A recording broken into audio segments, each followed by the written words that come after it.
into some programming of my Clojure library that I'm working on, and I'm hoping that I can get some decent work done today.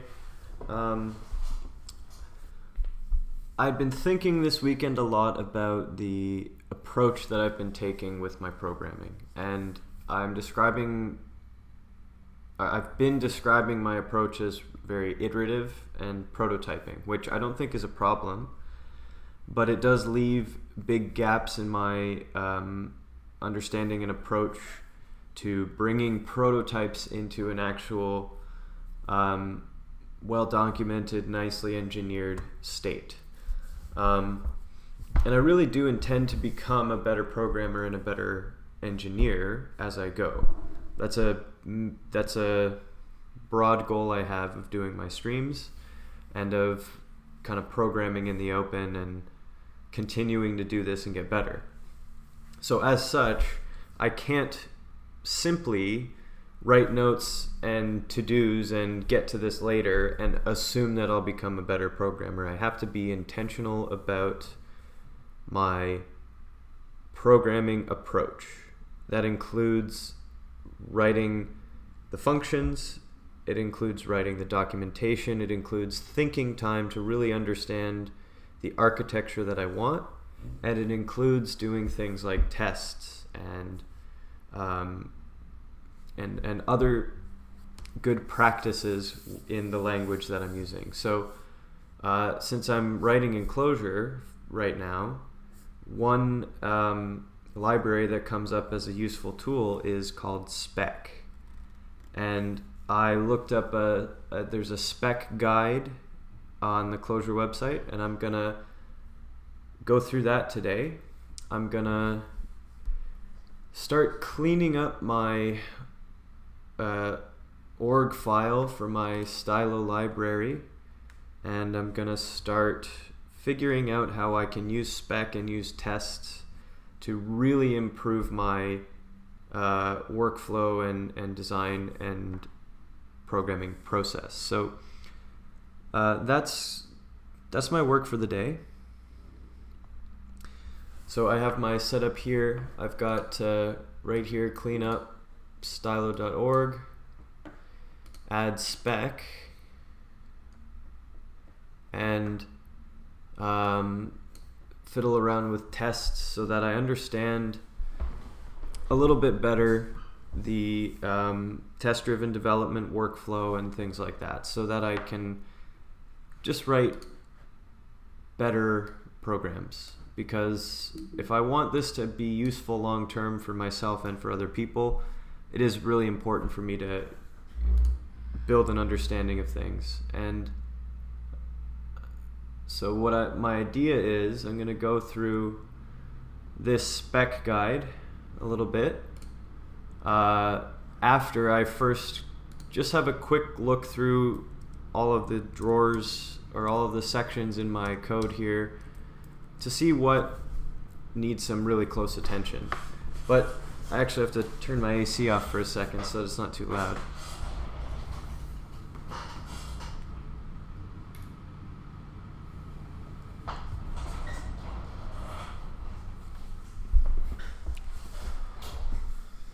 There we go.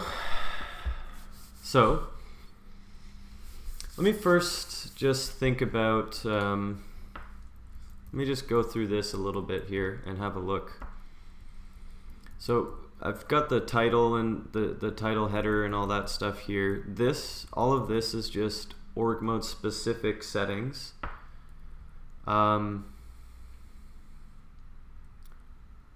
Which are all fine for now. I don't need to actually change them. But here, deps.eden is, I always have to fiddle around with these a little bit.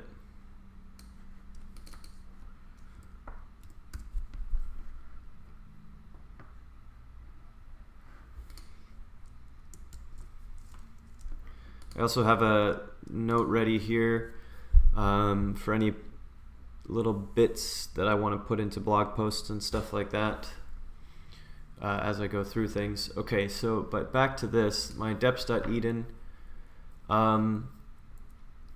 Originally, I had intended to make this library work in the context of Clojure and Clojure script. I still do, so I kind of want to leave that dependency in there. What I don't know is if Spec works in Clojure script. I'll find out. So that's also why I have this hiccups thing here. Actually, let me just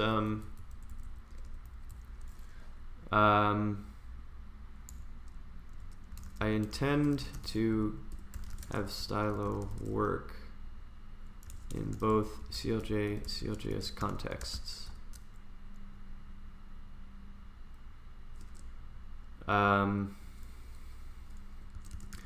As such, I need both Clojure and Clojure script dependencies.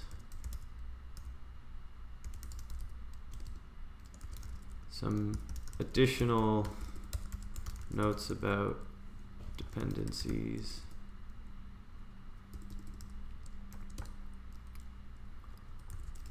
Hiccup is CLJ only, hence macchiato hiccups, which seems to be a near one-to-one port of hiccup to CLJS. That's perfect. I don't yet know if spec .alpha works in Clojure script. I'll have to, if it does, there is no change needed. If it doesn't work, if it does not, I will need to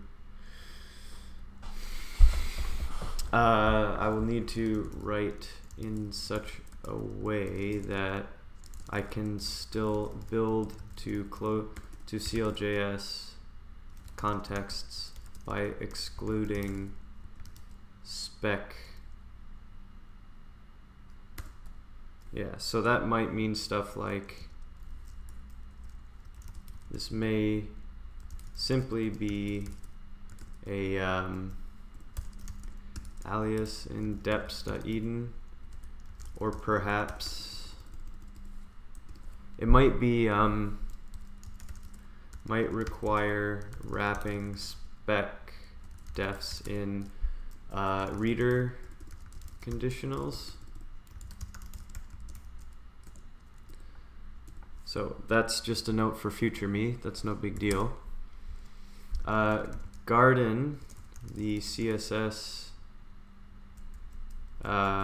compiling lib, works in CLJS. Actually, is that true? Let me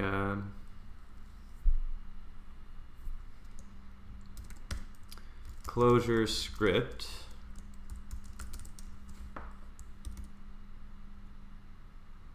Yeah, okay.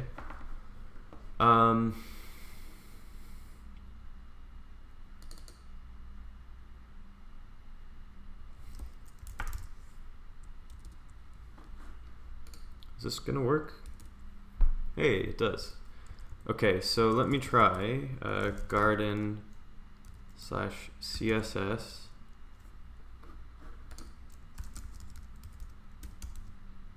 Yeah, is that right?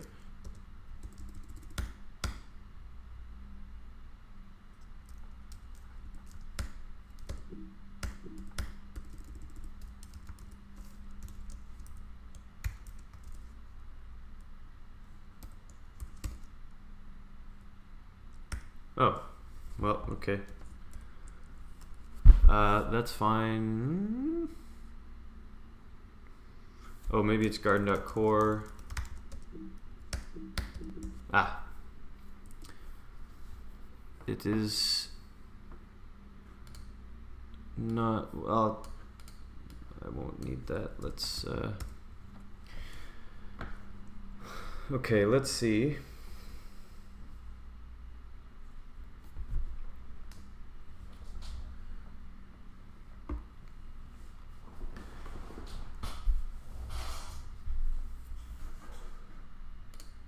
Let me just double check that that's true.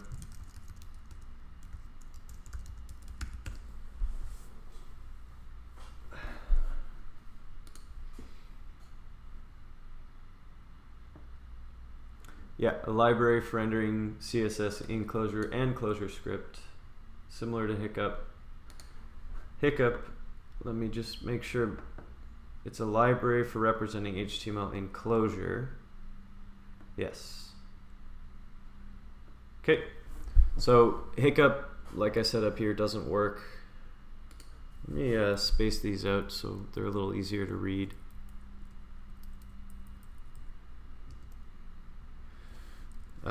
So that's fine there. And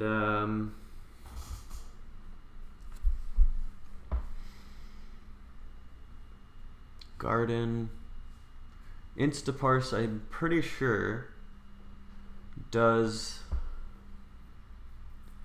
work.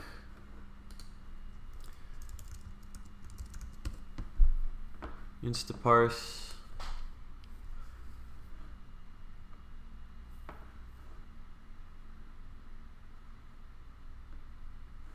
Okay, Clojure or Clojure script, yeah. Instaparse also works in both CLJ and CLJS. Okay, so that does mean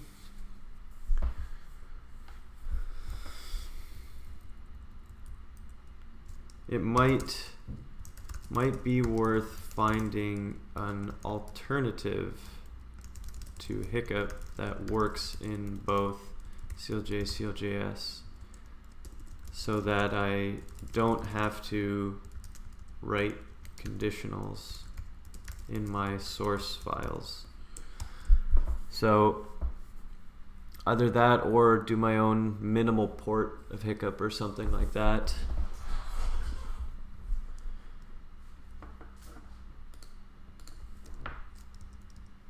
Okay, so there's the depths. That's good. Code structure is all the files get tangled here. So I actually just have two. I've got builder and draw as the code itself. Test is work needs to be done so that it actually contains stuff, but there is a tests file in a tests folder in the project, so we're good there, right? Tests, work in progress, need to actually write tests. Tests will be written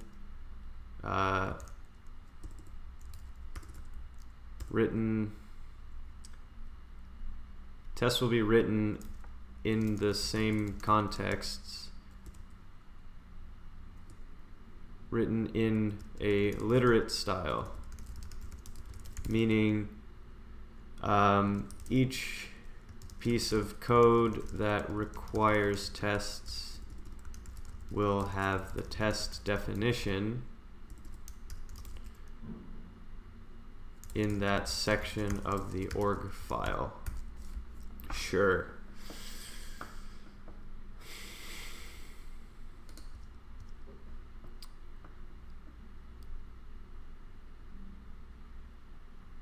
So this doesn't really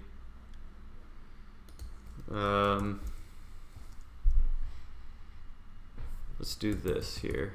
Test. Namespace. There we go. Sources, draw, builder, tests. Let's just get rid of that there. So builder builds into source stylo builder. Stylo tests builds into test stylo tests.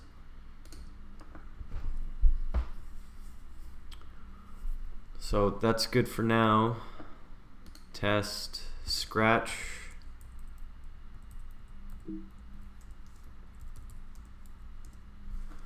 Okay.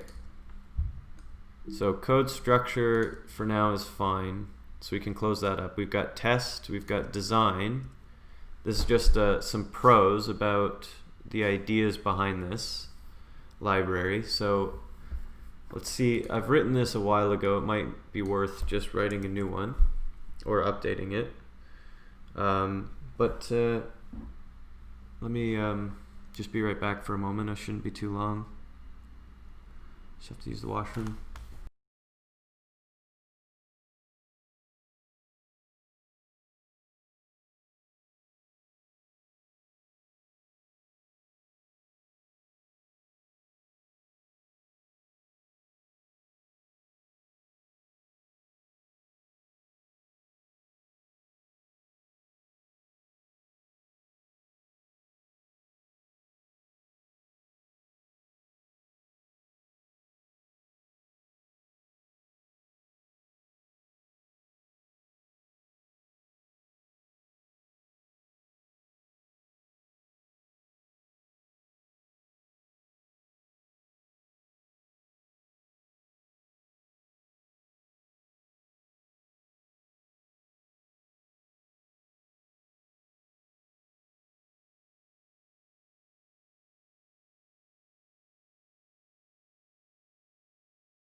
All right, so before, I'm going to rewrite this little block of text here in a minute, but before I do that, just want to let everyone know that I'm going to keep streaming a lot, and I want to keep getting better and better at it, right? So if you're tuned in and watching, I really appreciate that. If you're tuned in and you want to start chatting, asking questions, stuff like that, you can go right ahead. That would be really cool. Otherwise, just glad you're tuned in, you know. If you're watching this on YouTube, not live, or sorry, you're watching this as a VOD on Twitch, or you're watching it when I put it on YouTube for archiving purposes, thanks for that as well. Feel free to interact with comments or anything like that. In order for this to grow into something that's entertaining and useful for both myself and the audience, I want to encourage and improve engagement. So you just go right ahead if you're into that sort of thing.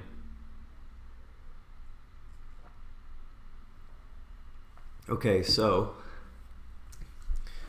this program takes a document and renders it. The intent is to have a basic document format, example markdown format.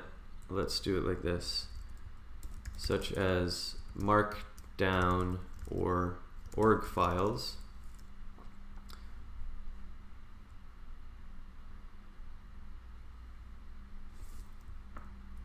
To have a the intent is to have a plain text file format. Markdown and org files are good examples. Inside the file, there can be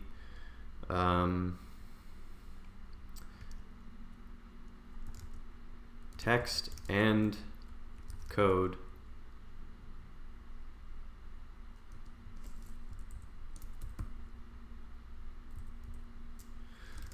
These files will have a simple syntax which allows text and code. The user can use or create extensions which allow for more specialized sections in the documents. For example, GitHub flavored Markdown has a more advanced concept of tables than the original specification of Markdown.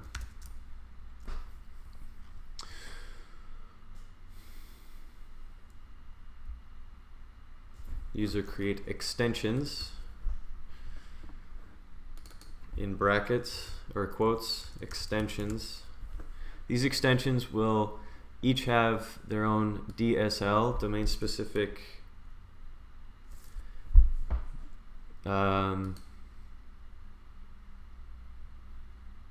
yeah, sure.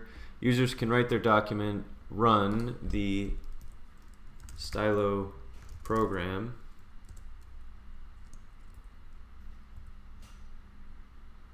on their file and expect to see an HTML file which fully contains their rendered work.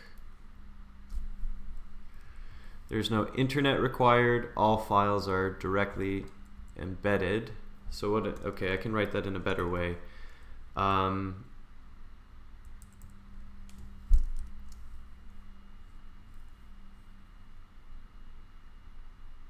Idea. The rendered document is standalone. It is ideally a single file. All images, diagrams, etc. All images and interactive elements are embedded.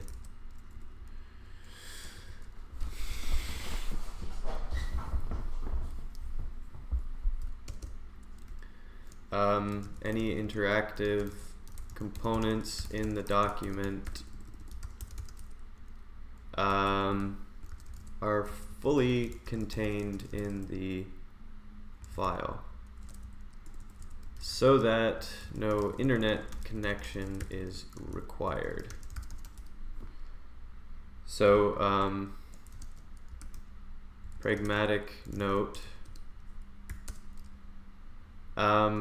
for smaller files, it should perhaps be optional to render documents with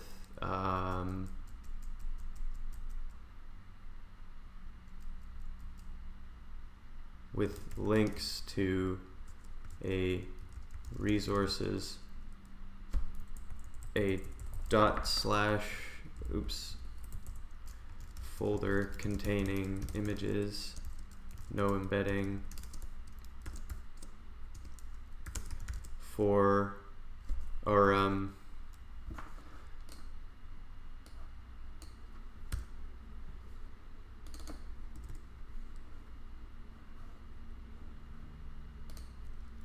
to keep files smaller. For interactive elements, it may be simpler to distribute / keep files small by rendering with CDN links to JS plugins. So for example, if there is a 3D viewer using 3.js or Babylon.js,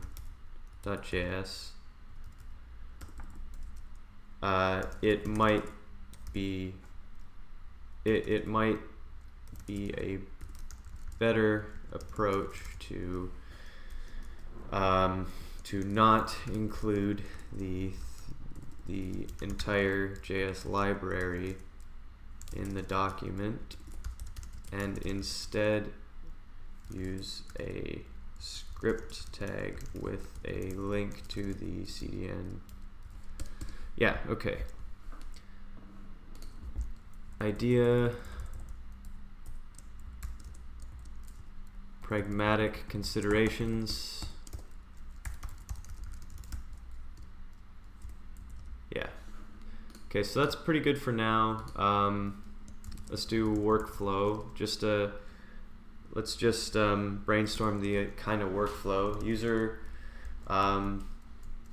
creates a new document in their editor of choice.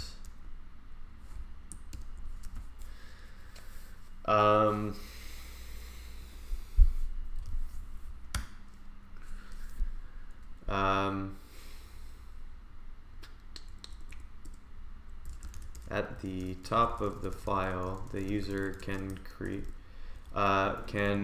list the extensions they wish to use. If no list is provided, sensible defaults exist in the core library already.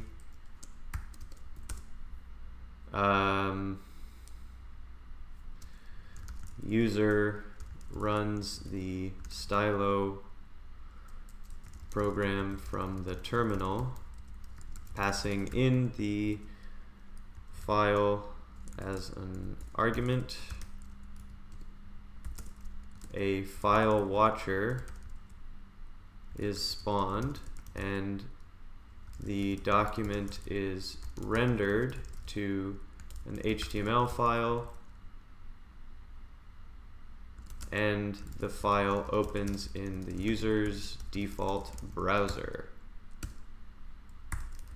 Changes to the document are detected, and the HTML file is re-rendered and the browser refreshed.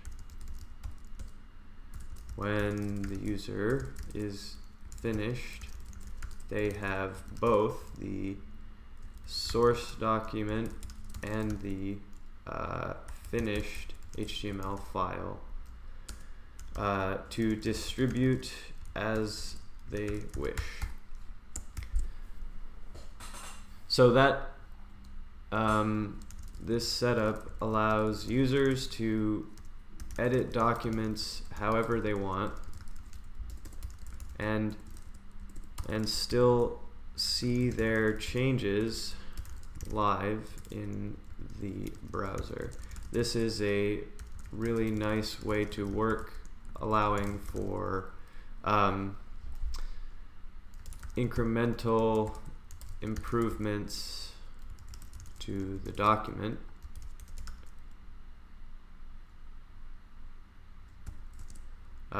This is similar to how Clojure has a really nice REPL allowing for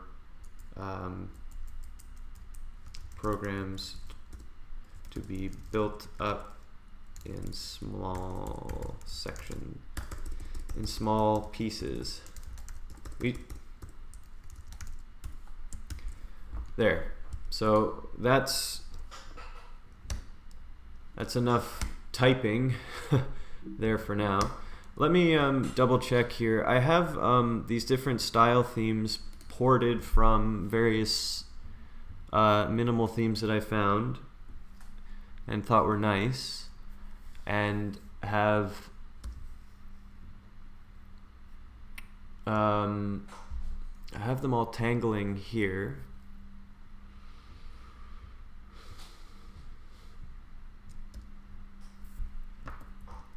So I think these are fine. I don't really want to mess with the source styling of these. I might get rid of these ones because I'm not actually using them. I might reduce this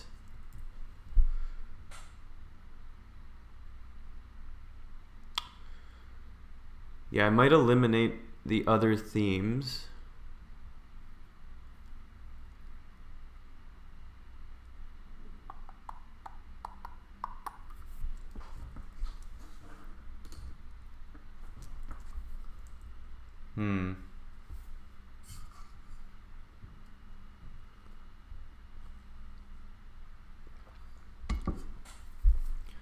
So I could actually have the themes, these other themes, be like extension themes. You know, I'm not going to mess with this for now. Style base.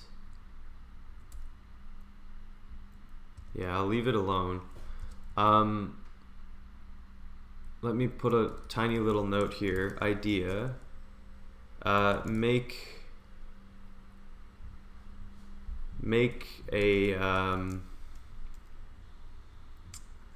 it possible for users to easily provide their own themes.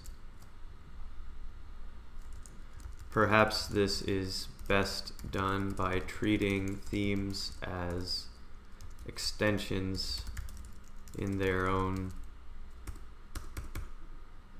themes as extensions. So I don't know yet about that one. I'll have to give that one some thought, but that's okay. So style, I'm going to leave it be for now. And now here, I've got some interesting functions for Svg Figures and Diagrams. The draw namespace contains functions that produce SVG elements. It's a fairly direct leave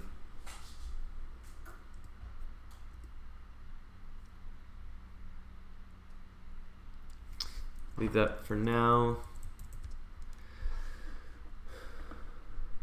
So all I need for this draw is hiccup.def and defelement and def.html, although I don't think I use def.html, so let me def.html. Oops, that's a problem.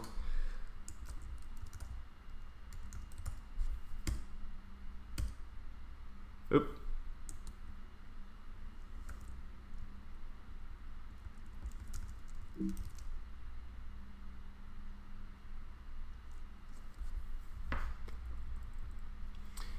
Yeah, so let's see.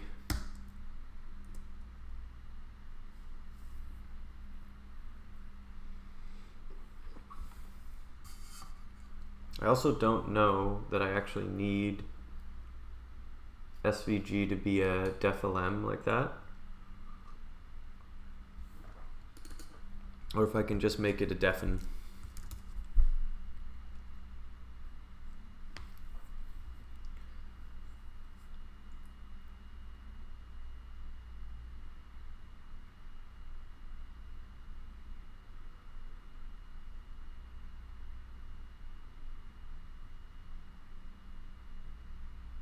How would I test that? No,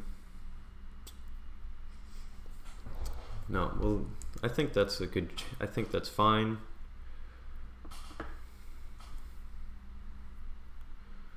So the idea here, so I also, now, technically, I should be able to do this and have it work fine. Let me switch here to stylo dot. Well, let me make sure that my logic is making sense for a moment. Let me go builder here. Let's load this. Okay. Right. I have one mistake here.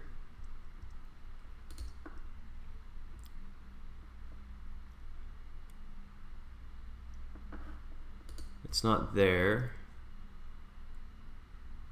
It'll be this. Here, I don't use these anymore. Dir watch and stuff like that.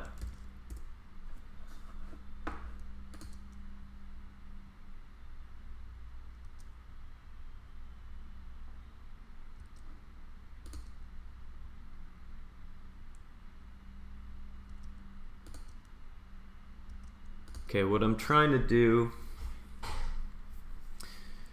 is just, okay, so I got rid of this here, this dependency, because I actually don't use this was a directory watcher that I was using as a file watcher, and I don't use that anymore.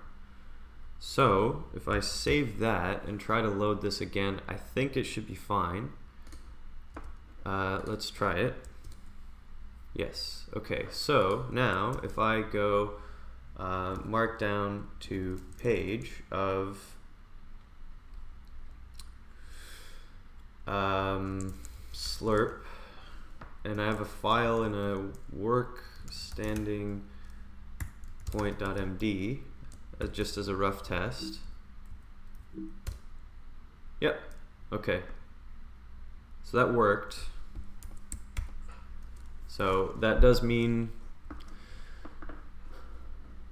so far that my changes are not causing an issue, which is a good thing. So let me go here, containers. Containers is probably not a good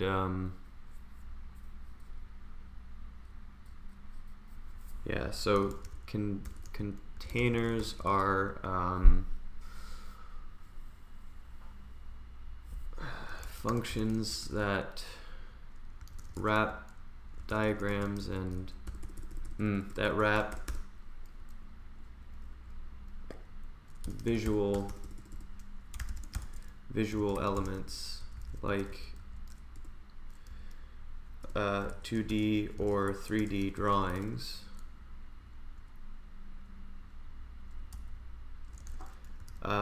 They are useful for keeping the that's fine for now. It's really hard to explain a library sometimes, and that's kind of the hard thing with a lot of documentation and stuff like that, right? Like it makes sense in my brain, but what are the right words to use to describe it so that someone else reading it could figure it out, right? It's not immediately obvious, and it takes probably a bit of like you write it down, you edit it, read it, edit, and going through it. It's like writing essays in a lot of ways. So here, actually, I should probably generalize this function to be something like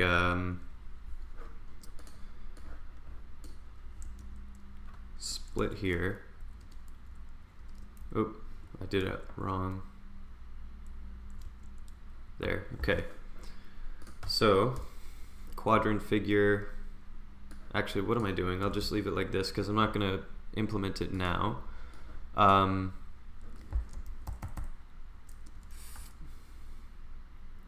Grid figure. Let me do, it doesn't exist yet. It's a work in progress. But the doc string creates a figure with an evenly spaced width by height, an evenly spaced width by height grid of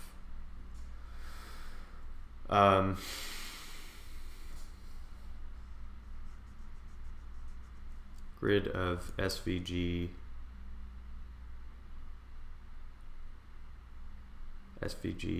elements. Yeah, so the idea there would be something like not implemented yet. Save that. So the idea, so a quadrant figure creates a figure split into quadrants. So like so quadrant 1, quadrant 2, 3, and quadrant 4 just like that. But then a more generic or a more generally useful thing is you might want like a 6x2 or like a 3x2 for a total of 6, or a 3x3, or who knows what. And this would be a more general approach. Oh, I also do need to do this. Oh, let me put things in the right order here. There we go.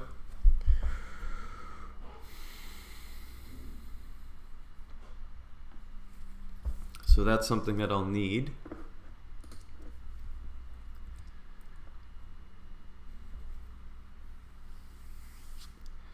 So helpers are like, they're like string formatters basically. I wonder, maybe this is actually a, let me do this, to do in the draw.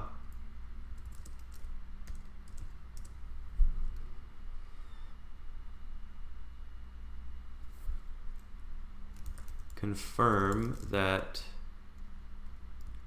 pickup.def/deflm is not needed.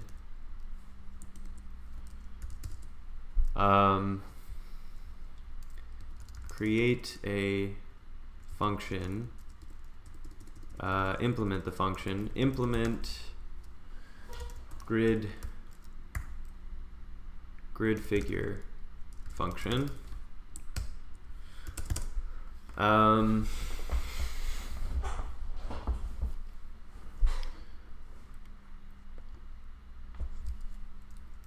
Write better prose for containers section.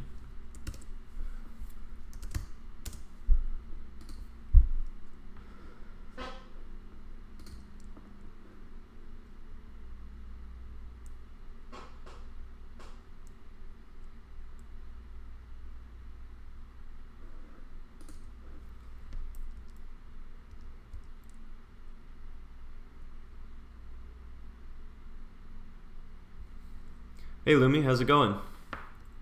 Hope you're having a good day.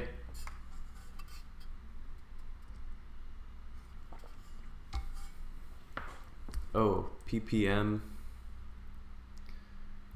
This was purely a Scratch experiment. So let me move that whole thing.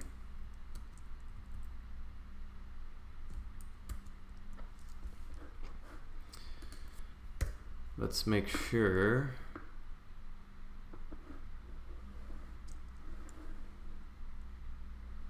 ppm.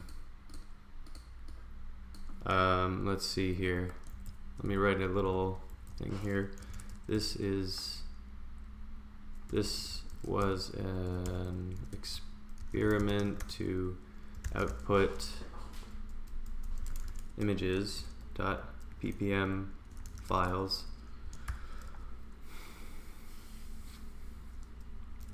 It may be useful as a basis for creating a PNG output option for diagrams. Yeah. Oh, did I goof this up? What happened? This looks like a different project from last time. Yeah, it is. So last time you tuned in, I believe it was it yesterday even? Yeah. So I was just playing around in Clojure. During the week, I'm working on a library that I call Stylo. It's the idea is it's a document rendering library. So I started with, is it on GitHub? Not yet. I'm hoping by mid to end of this week that I have stuff in a clean enough state that I can actually put it on GitHub and other people can start to understand it. But the unfortunate answer is no, not yet. But soon enough, I intend it to be. But yeah, so this is a document rendering library. I started with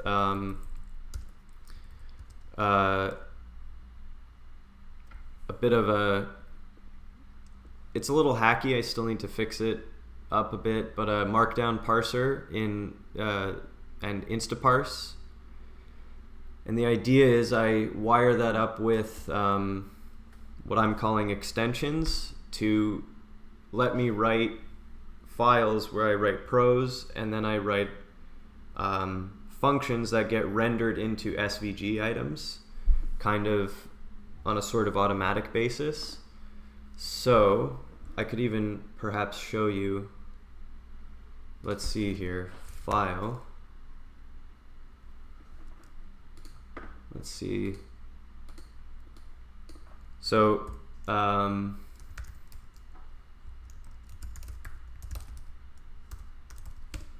so here, this is like a very work in progress thing, but these are SVG elements, and they were rendered from the library I'm working on. Yet another org mode, sort of. I mean, I suppose it could be. So the real use case that I've already started using this for is, let's see. My mom, she designs and makes quilts, and so she writes by hand and on her computer instructions to make the quilt patterns, but she sells PDFs, and she wanted a nice way to have the diagrams like all rendered nicely and make a really nice PDF. So I just made a little thing, and I want to improve it more and more, but that was the original case for using it. So it's an HTML file, and then I just print it to PDF, and it looks really nice. So this is just a sample of it, right? And so it's prose, and then renders the SVG there. And the idea is, or the more compelling idea in my opinion, is to eventually have it so I can have like interactive 3D components in here, right? So you could make a document that explains a CAD file, and basically is the documentation and the CAD kind of all wrapped in one. So that's the general idea. But yeah, so this is a different thing than Minecraft, obviously. But today I'm not actually not doing too much work in terms of actually rendering this. I have been thinking a lot as I've been doing my streams so I'm a self-taught with programming, so I have some obvious knowledge gaps that I really should probably focus on a little bit to improve. And one of them is just generally making sure that my code is clean, well documented, that sort of thing.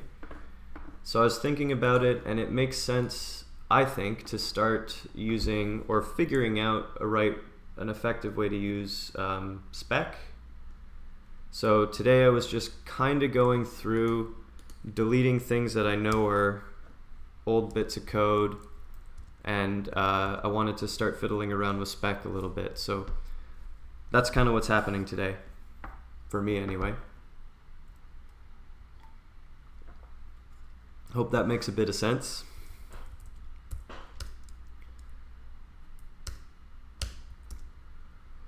So, where was I? Helpers. So like, you can tell I've been prototyping and just kind of making things work, right? And for the use case of only me, that's theoretically fine. But if I want to make the code more useful to more than just me, excuse me, I have to step up my game a little bit. So you can tell, right? None of these have docstring in them, and I don't have I don't have tests in there yet, and all that kind of stuff. So I figured, it kind of is about time for me to just get my act together and do that work, So that's how this is going for now. So while I'm at it, then spec learning. So I am actually Clojure. Wouldn't overthink it. The code looks simple enough to understand without documentation. Yeah, you think so? General rule of thumb, put stuff into docs that's not obvious from reading the code. Yeah, that's a fair point.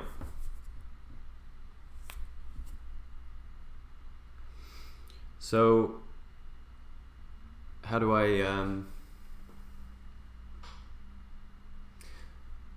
the thought, architectural tips, common pitfalls, etc. Yeah, so the thought going through my head is I don't want to just in prose explain what a function is doing. I want to explain the thinking I had when I made the decisions I did. So I think that aligns a little more with what you're saying about architectural. But I guess you're right, not overthinking it is probably not a bad idea. Put the rest into a proper document, a quick start guide. So the best is examples and tests. That's by far the fastest way to learn. Yeah, so you actually get 100% agreement from me there.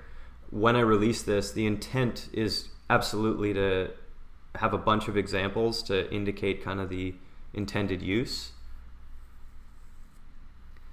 But yeah, that I find with the projects I try out, I look through examples and they're really useful, but they don't end up being exhaustively explanatory. They tend to miss a thing that I might find useful to know.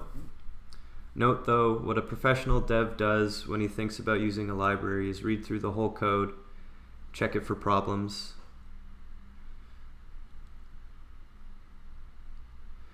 So I suppose that's probably what you do, and I would imagine what a lot of devs do. I don't know that every dev would do that though. Oh, exception, large projects vetted by thousands of other devs. Yeah, that makes sense. Yeah, so maybe this is me being like nervous, to put code out and then have people pick it apart line by line kind of thing, But that's totally a me thing, and I know obviously I shouldn't be nervous about that. If I want to put code out there that people are going to use, they should be able to read it. So, I'm just trying to get over my own little mental blocks, Regardless, all of that stuff aside, I've heard about Spec before, and I do want to at least know how to use it because it seems like it might be a valuable way to think through some things. So, but I think your advice about not overthinking things and using tests and examples is probably a really good idea. But that indicates something for me to work on too. So tests, for example, I don't have them yet, and obviously I really need to make this, to take this from I'm messing around and prototyping to, hey, here's a library I made and it could be useful. There's a transition I need to make. Yeah, really don't worry about it. Good rule of thumb, put it out there and clean it up if people actually get interested. 99% of projects never get any traction anyway. You know what? That's actually a really good point. It's like worrying about what other people think about you when the reality is most people don't care most of the time. It's like that, but in code.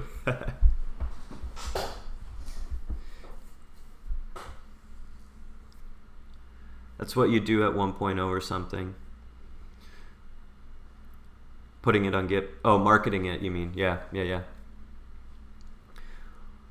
Yeah, this is all good. This is actually really helpful. Thanks for sharing your perspective and advice on this, eh? I do appreciate that. A lot of projects take a few years after they get on GitHub before they actually start working. Yeah, fair enough. But if you don't want people to use it, put a note in. Oh, like caution, experimental, or not stable, or not production safe, or whatever, that kind of thing.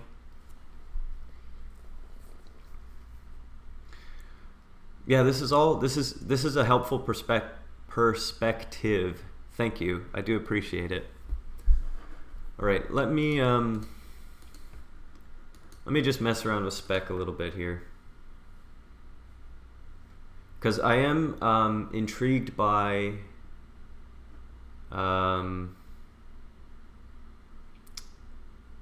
what was it here? Composing predicates, explain, validating. That seems like a useful element of Spec where you can validate inputs. So let me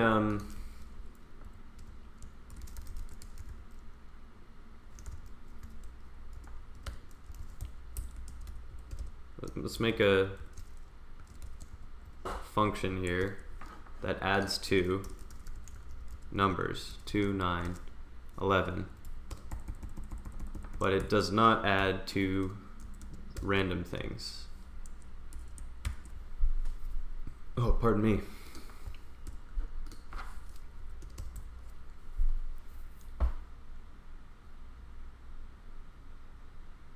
Putting it on GitHub does not mean you have to immediately choose a license, and if you don't put one, people simply can't use it yet.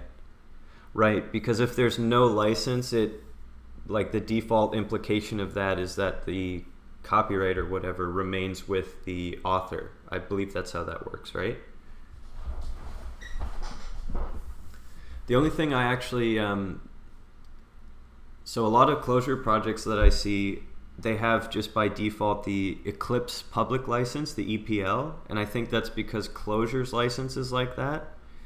One thing that I'm not totally clear on is if I'm writing Clojure code, if I am required to use the EPL license or one that's compatible with it. That was never completely clear to me, but I suppose if I just withhold a license, that does, people can't use it, but it also doesn't cause a problem? I don't know.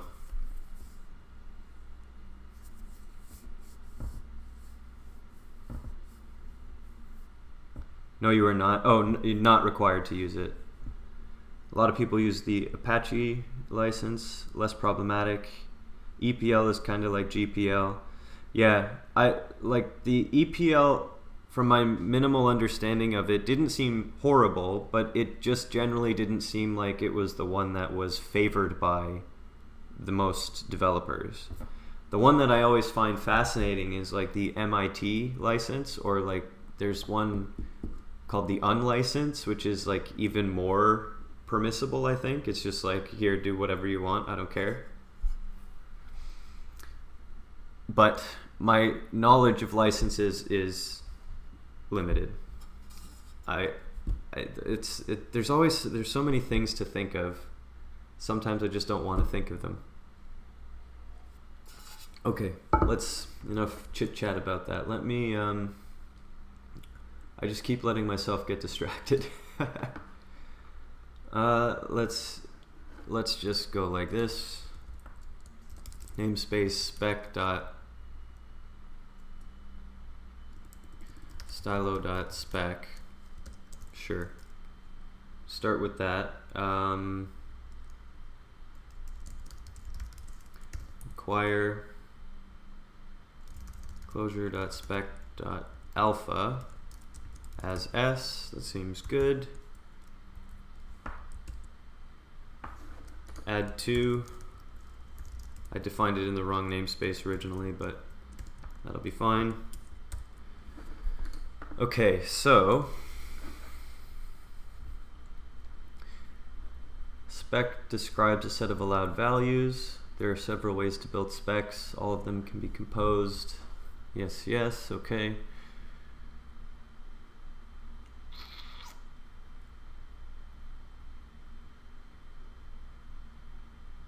Conform function takes something that can be a spec and a data value.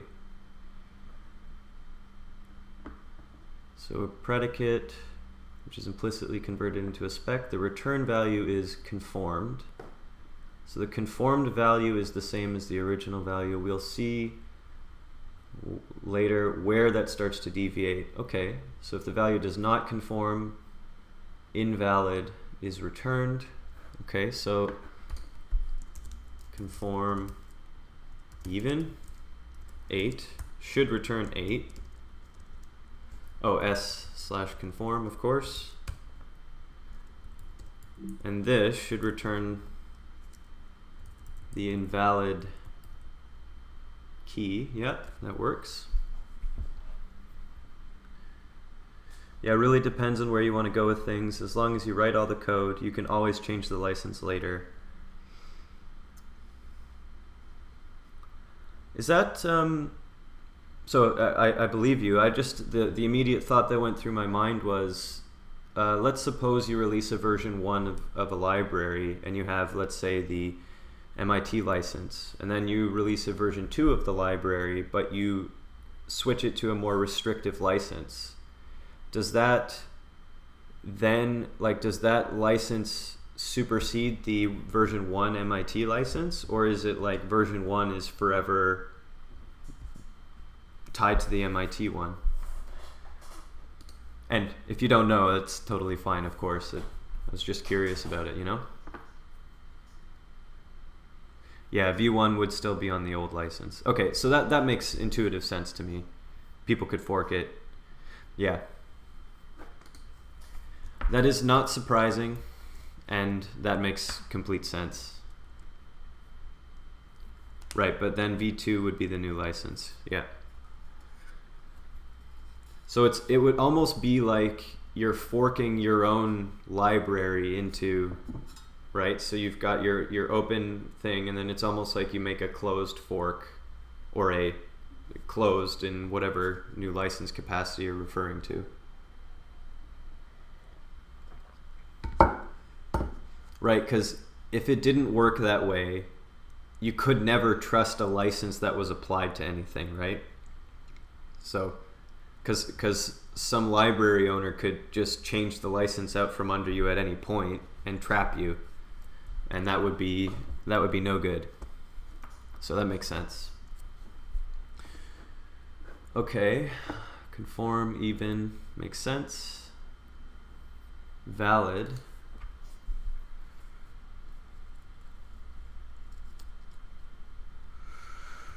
Okay, so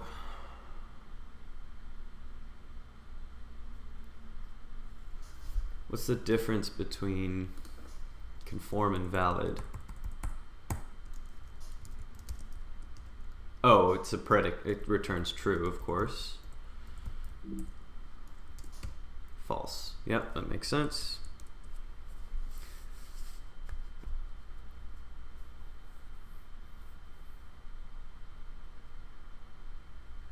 Any piece of code can be published under an infinite number of licenses. They're just contracts you give to people to give them extra rights, but you can't cancel the contracts. Yeah. Right, because you could totally trap someone if you give them a contract and they start using your code base to make, say, a business of their own, and then you could cancel it. Suddenly you'd have massive leverage on them, and that'd be a whole big mess, eh? It wouldn't be any good.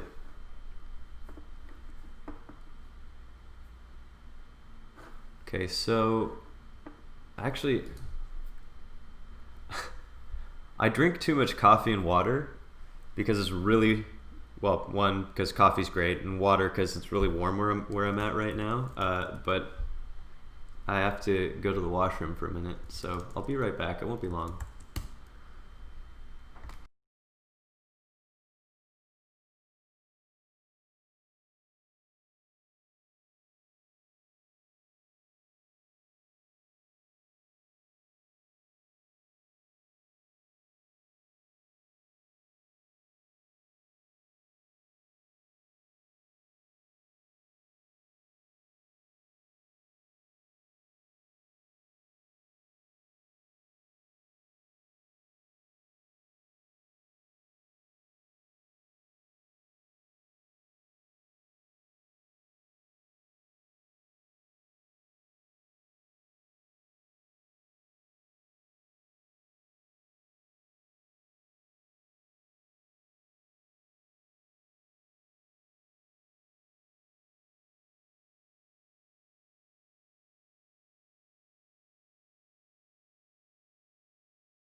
All right, back at it. So Lumi, how's your day going? I mean, unless you don't want to talk about that, that's totally fine too, but I hope it's going well.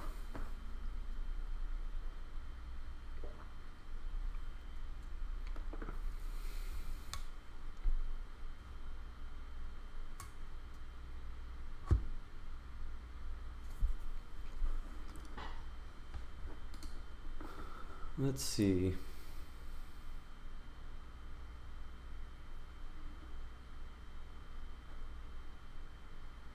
Spec provides a central registry for globally declaring reusable specs. The registry associates a namespace keyword with a specification. So the use of namespaces ensures we can define reusable, non-conflicting specs across libraries or apps. Specs are registered using def. It's up to you to register the spec in a namespace that makes sense. Okay.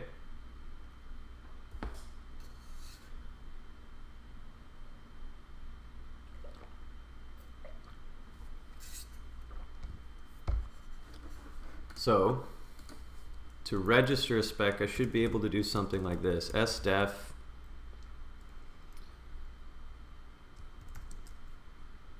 even, and then I can actually just use the even predicate to make that, right? So then I should be able to do conform or valid even with an even number, and it's true. Neat. That's cool. That's good to know.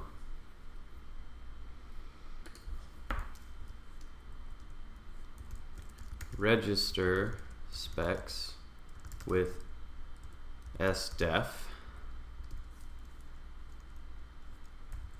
Use specs from registry. So I could do valid even 8, and that should, I wonder, oh, it does output, not cleanly, but you can output it inline there too, which is pretty neat. So that this does return true, like that. 7:30 p.m. for you now, so you're relaxing. But yeah, normal work day. Nice. Glad to hear it. It is not 7:30 where I am. It's 1:40 p.m. right now where I'm at. It's a little bit of time difference there, eh? Let's see. Okay. So that's kind of useful. Oh, you know what I noticed? I should maybe be writing these here.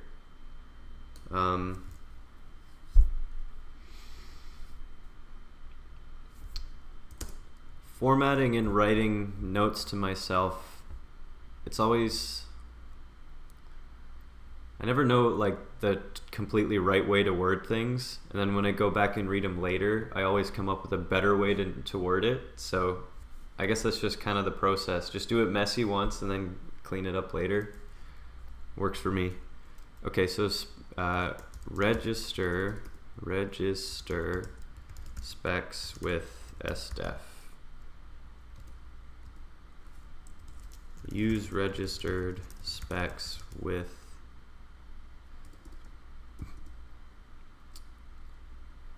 registered specs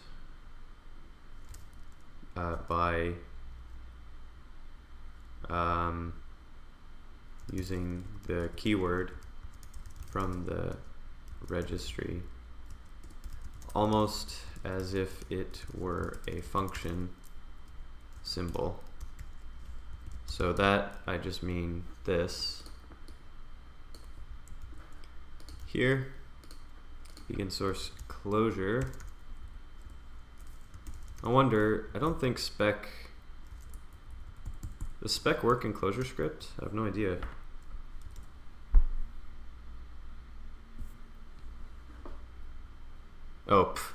course I can't. Oh, geez. Well, that's a load of garbage. I'll have to deal with that later.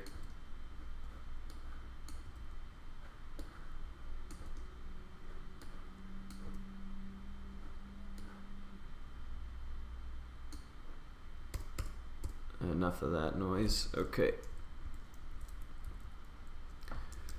Save that. Okay, so what I want to see how I can like make some specs and then kind of wire them into the function so that when I run the function, it'll basically pre-check that the stuff is valid and give an error or something if it's not. So writing is a great way to force yourself to think and concretize. Concretize, I don't know if that's a word, but I like it. To make concrete, yeah, things out into abstractions. There are multiple ways to do that. Yes, it does. Oh, Spec does work in Clojure script. Multiple ways to do validation, I assume is what you're referring to. So I do know, reading through this earlier, skimming it, I should say, I did. I did see. Here we go. Using Spec for validation. So this is kind of something I want to see if it's useful for me. You can make Spec only work during testing and instrumentation in the REPL, or you can enable it always in production with a huge performance impact. I guess the performance is Spec is runtime only. Is that right? Or like the validation occurs at runtime, I should say. Is that correct? You want the latter usually on the program boundary.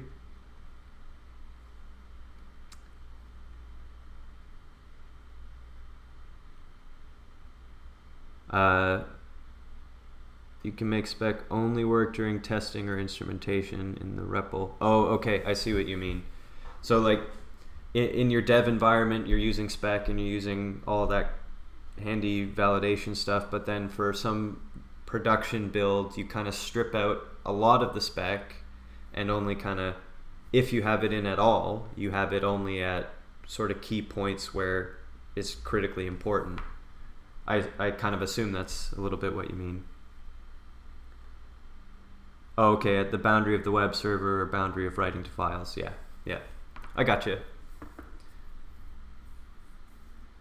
Inside, you usually do test driven. That makes a lot of sense. Let me make a little note about that actually here. Spec. Some good use cases for Spec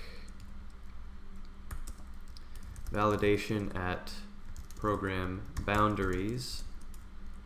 Example, communication to web server or file writing.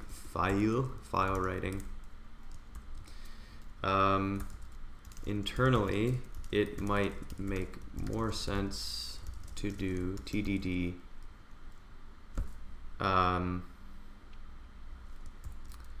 Spec has high performance costs in production. Has or tends to have, say, the softest version of that. Specs give you property tests. Yeah, so actually that's one of the, so validation seemed cool to me, and property tests seemed really cool as well. So it kind of like just bombards your stuff with automated or like automatically defined tests. It seemed really cool. People argue about this stuff a lot. Still hoping we get static spec checking with Spectrum or something, and Core Typed has some awesome spec inference and static checking.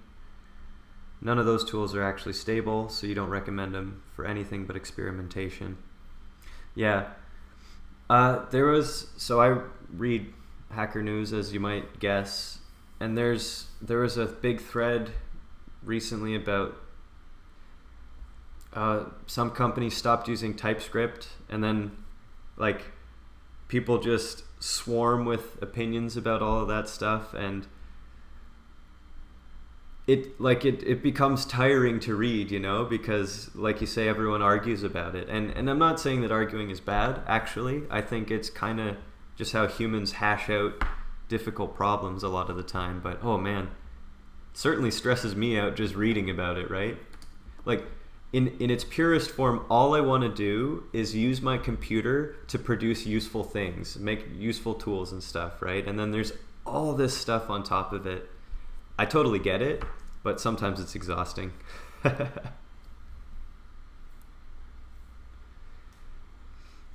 The thing is, really, people are arguing about it that don't actually use the language. Yeah, so I do my best to withhold judgment when I'm reading and opinions, because there's way more that I've not used and don't know about. So it's almost like I can't even justify an opinion strongly either way, It's always about the benefits, never about the trade-offs and problems. Type systems don't come for free. Yeah, that makes sense.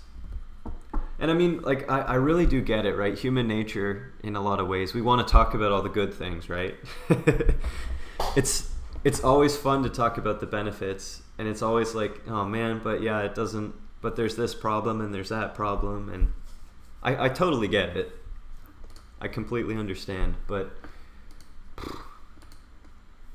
I sometimes just don't have the energy for that kind of stuff, Okay, let me actually try and figure out how I could use this reasonably well, or see if I actually need it. So pre and post. Okay, you can use spec call valid to verify input data passed to a function. You can use pre and post condition built into defin. I've not used that before, but it is really cool. So let's see.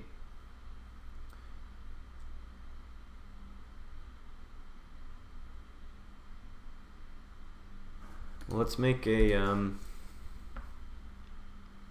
let's sdef another thing here. Number, is that a predicate? Yep.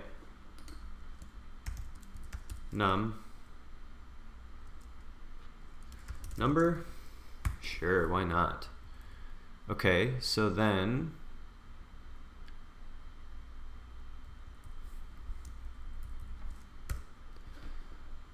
gotta move this. Oops, shoot. I don't know, I miss keyboard shortcut all the time. Like command, I end up command copying nothing, and then my clipboard goes empty. It's ridiculous. Just got fat thumbs or something.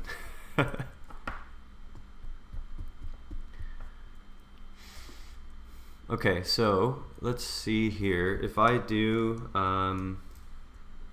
pre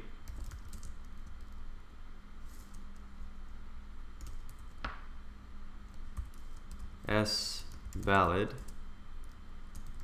number num, I should say,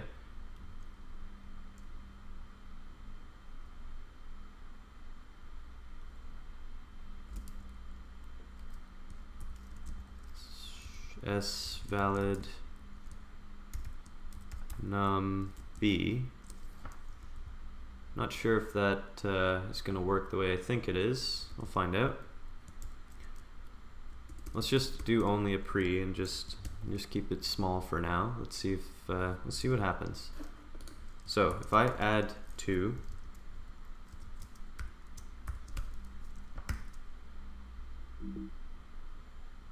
oh, did I not define this? That's my bad. Or put it in the REPL, I should say.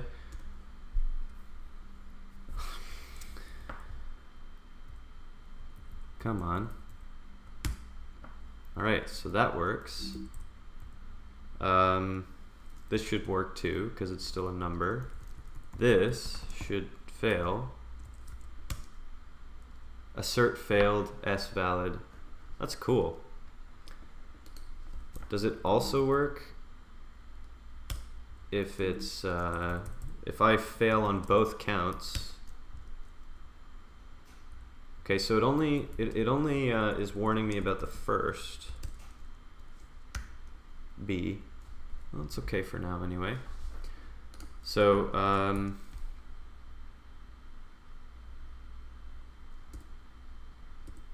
pre, and then post should be, how does post work? Cool, okay, let's put a post in now. Post S valid. So Lumi, you mentioned, what was it? So static spec checking would static spec checking be basically like a quote-unquote real type system at that point? Or would that be kind of classified as something different still? Post S valid num here.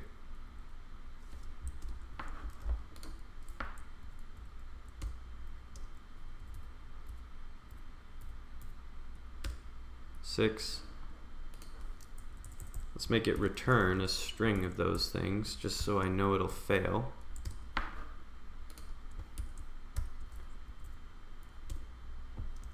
Yep. Spec num. Neat. Okay.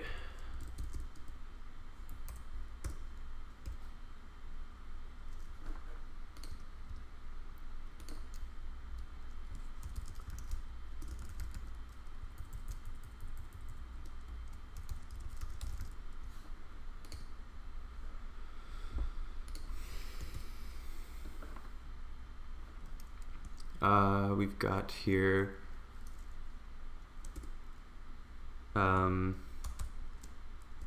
validating functions, validation.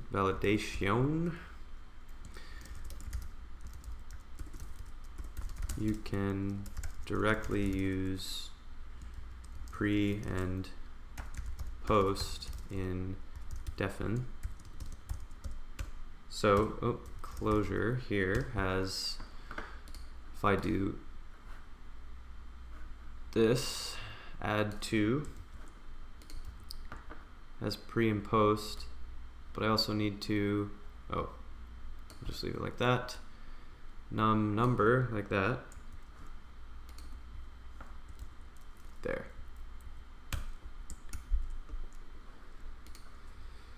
Okay, that's good for that. Yeah, there are formalisms for contract type systems, but people don't talk about it as much. A lot of people don't know about it and pretend it doesn't exist. But there's at least one Lisp that actually implements a very similar system. It's a matter of people implementing it pretty much. It's just a matter of people implementing it and putting in the engineering work, I see. So that's contract type systems. Let me put a little thing here. Look up contract type systems. There's a lot of stuff I want to, I have to like, I said it, I don't know if you were on stream when I said there's like a ton of knowledge gaps that I have that I need to fill in. And doing this streaming for this whole month so far, I learn those gaps more and more. So when there's stuff that seems cool or useful that's referenced, I try to put a little note to do some more research or reading at least to try and understand some things. Contract type system seems neat, to say the least. So when a function is invoked with something that's not valid, the precondition fails. When there's a bug, output was not a string, postcondition would fail. And another is to use assert to assert that a value satisfies the spec. Assertion checking is off.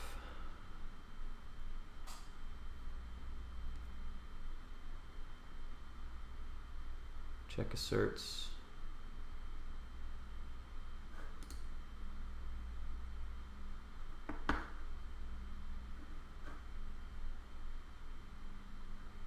Okay, so does that mean if I were to change this to assert,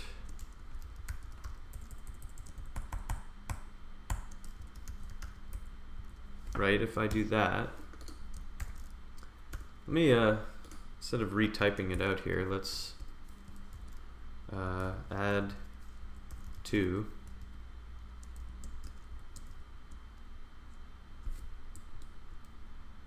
Okay.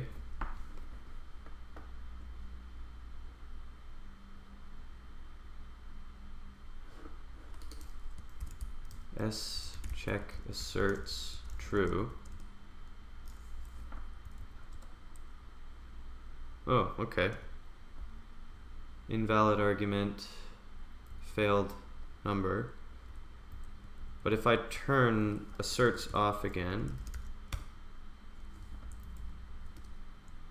okay, then it just, so it looks like check asserts false can be used to kind of like, I guess that's how you would turn off spec validation really quickly anyway.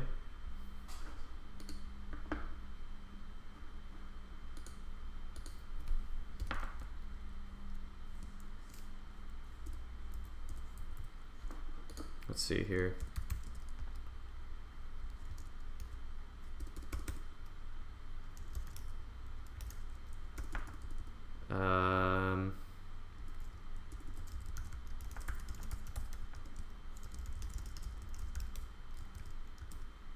To turn validation on off quickly, maybe, not totally sure. Clojure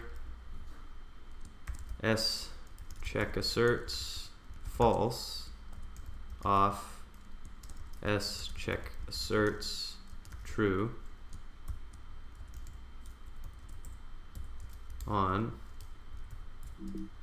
This assumes you are using s/assert with your specs, I think. So if I make it valid again, right, it should change the errors I get from this. Yeah, assert failed. Okay, so s valid will assert things anyway. If you use assert directly, it will or won't depending on if check asserts is on or off.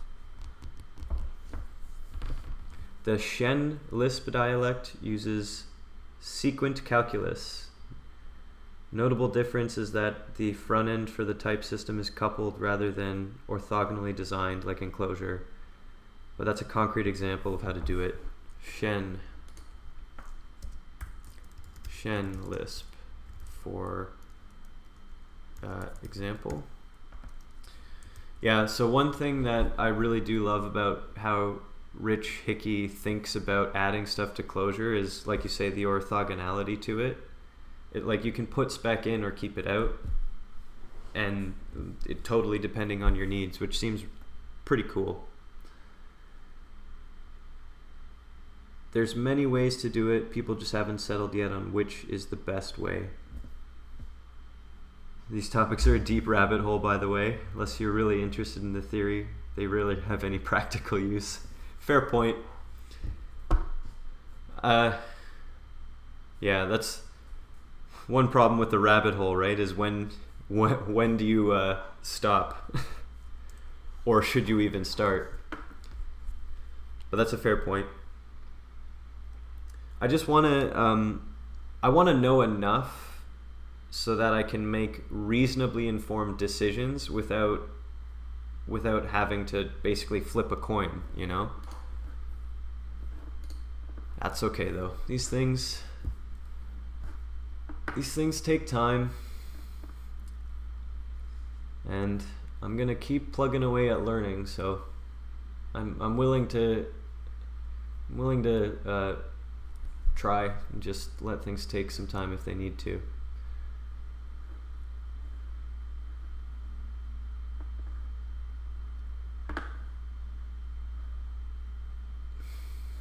Search true.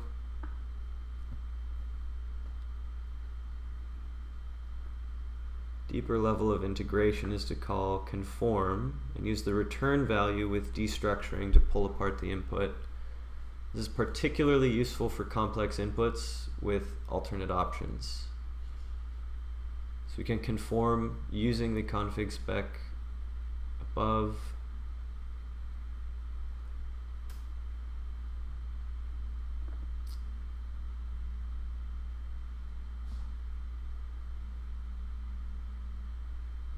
Conform, so if it's invalid, it doesn't give an error, it gives an invalid key, basically.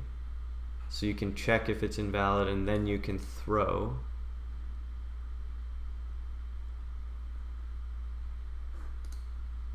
And explain data, that's cool. Does it explain data just work on a thing directly? Oh no, you need to pass it a spec, of course,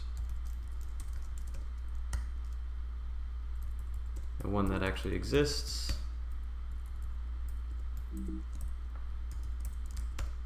Ah, cool. So then you could do problems from that.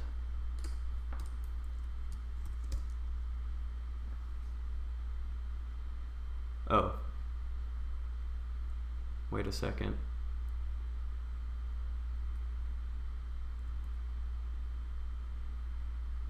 What am I missing here?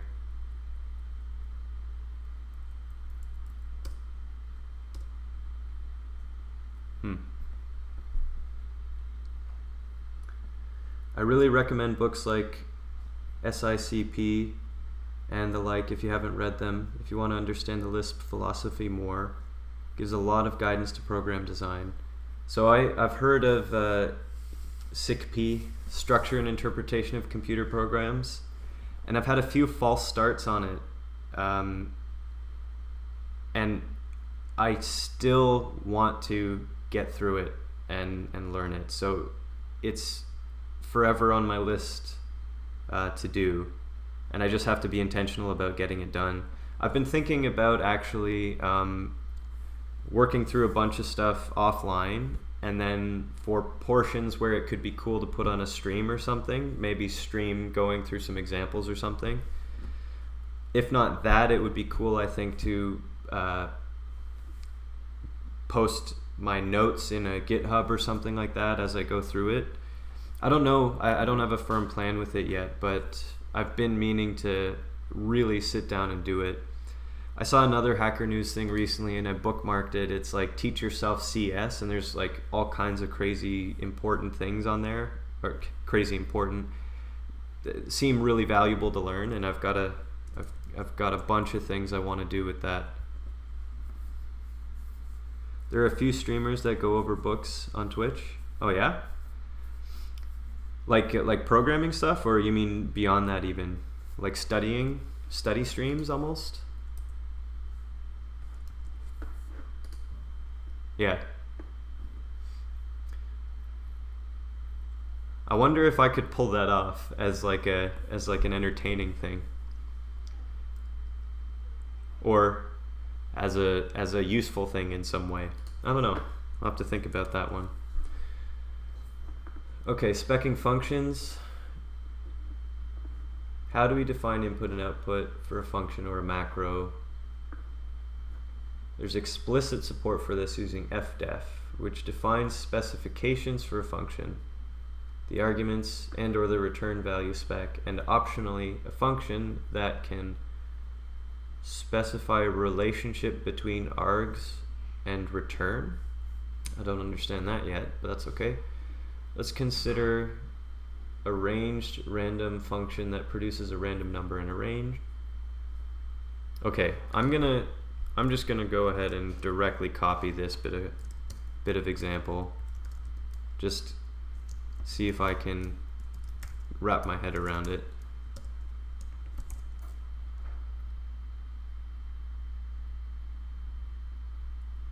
Returns random int in range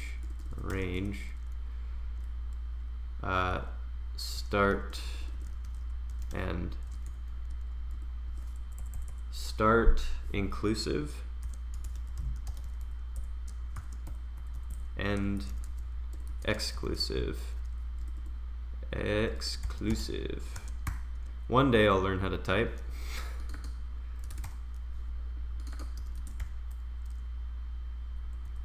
Right, so start and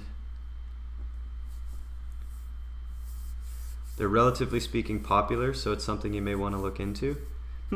So honestly, I'm a bit surprised by that, but hey, I'm not opposed to trying new things out. I don't want to stop the programming though, so I might do that. I need to figure out a real schedule at the end of this month anyway. So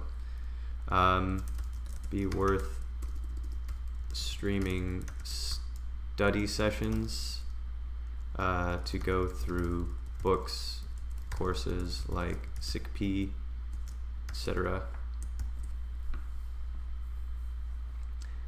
Yeah, interleaved kind of streams usually. Yeah, it makes a bit of sense, right? Then you can kind of get, I assume you can get a kind of regular audience that likes seeing a bit of variety, but you can also get an audience that kind of only tunes in for one type of stream and not another. Takes a while. The few good streamers I know took a year of streaming before they reached decent numbers. Yeah, Lumi, I'm under no impression that things are gonna just skyrocket for me. That really isn't, I mean, obviously it would be really nice, right? Well, maybe it wouldn't. Maybe it'd be a lot of pressure really quickly. But I'm under no pretense that I can build and build and build really quickly. That isn't how I'm thinking about this. What I do know is I actually really enjoy it, and it's not something I want to stop. I just want to get better as I go. So, but yeah, fair point. It definitely, especially I think with programming streams, it seems like that's kind of a pretty small niche in the Twitch world. But I am cool with that. I can be patient. Got other stuff going on anyway some of the time. Okay. Start and end.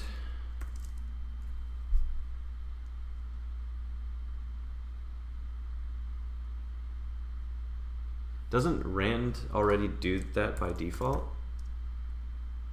Oh, no, it doesn't. I see. It only works...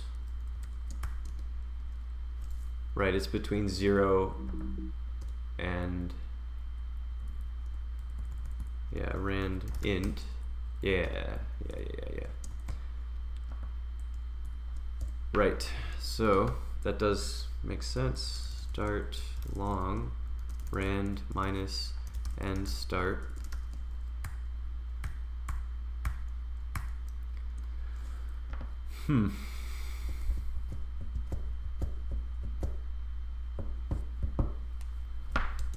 Right, so that, let's just have a look if it works. Start and end, let's do 5 and 11.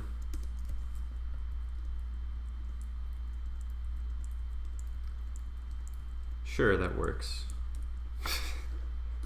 Good enough for me for this example stuff.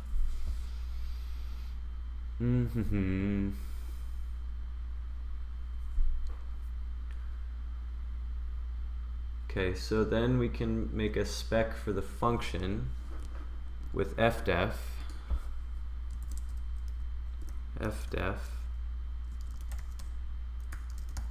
Okay, see, this is cool. This seems neat. Where you can make sure the arguments are S and AMD, no thanks, and scat. Let's see, clojure.repl/doc scat.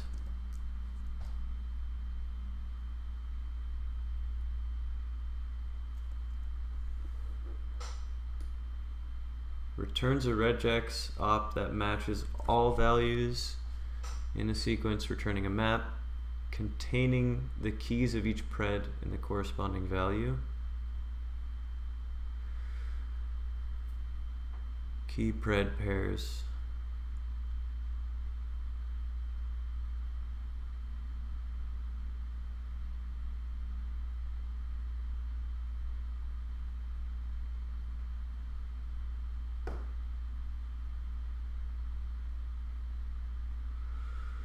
Ret is return function.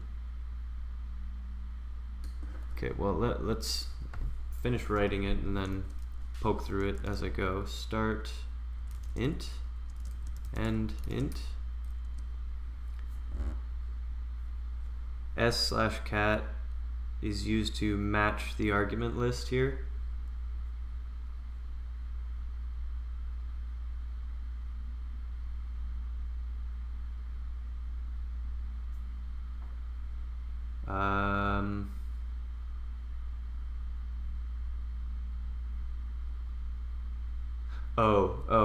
Okay, so I'll finish writing this, and so like start, if this were ASDF and this were ASDF, like that, I suppose.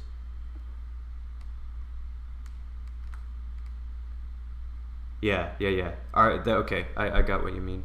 Argument names start with type int. Yeah. Cool. That is useful to know.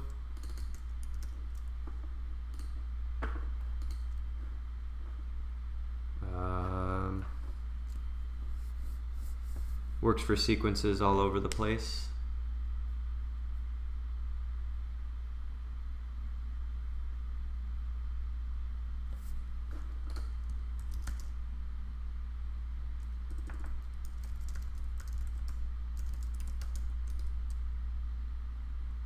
Concatenates the contents of each input, which must be a collection, into the reduction.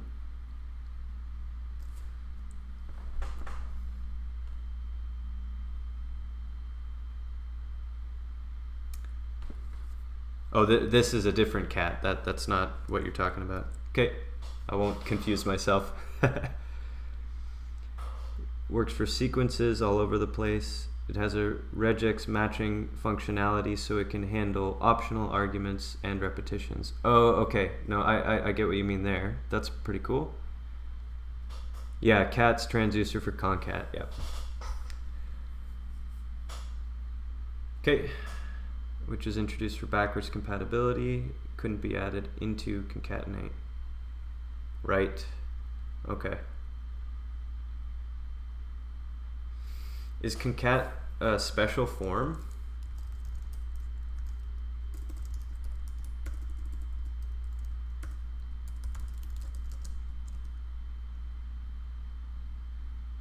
Oh, wait a minute. Wrong. No. Well, I'm derailing myself. Cat is something different.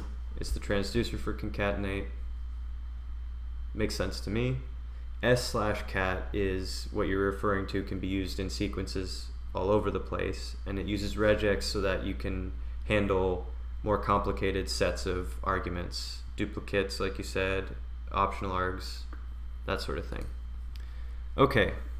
That is useful for me to know. scat. I'll write the really lame way of saying this. Useful for matching argument names. They the arg name ASDF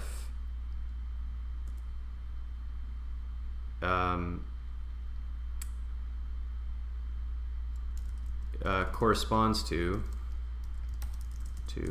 scat ASDF pred corresponds to the ASDF key in, for example. S/cat is useful in other contexts as well. Example, when working with sequences. More REPL examples to come offline. There we go. Let's see here.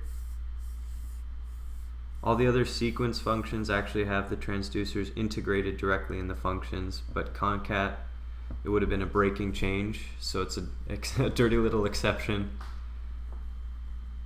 Those named in that scat don't have to match. Those names show up in error messages though.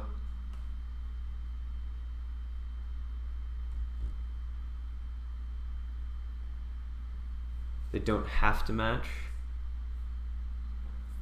So that I appreciate it. I might just be not understanding now. This might be something that I'll understand better once I poke around on my own. I'm going to finish writing this fdef and I'll start messing around with that to see if I could understand stuff a little bit better myself. But it doesn't necessarily have to match here, I guess. Is that what you mean? Oh, is it? Finish writing this and I'll see. I'll mess with things and figure things out. Start, end,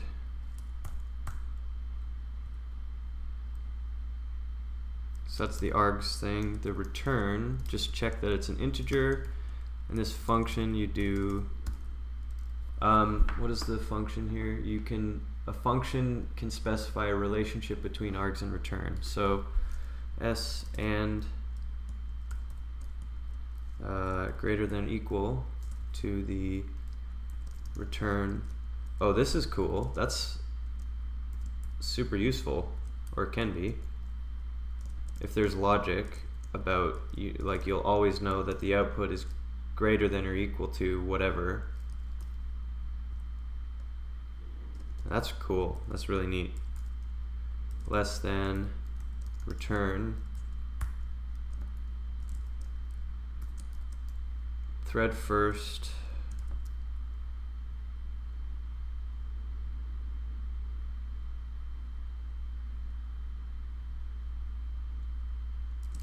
args, and I'm just looking at how this function is written and it took me a second to parse it in my head here.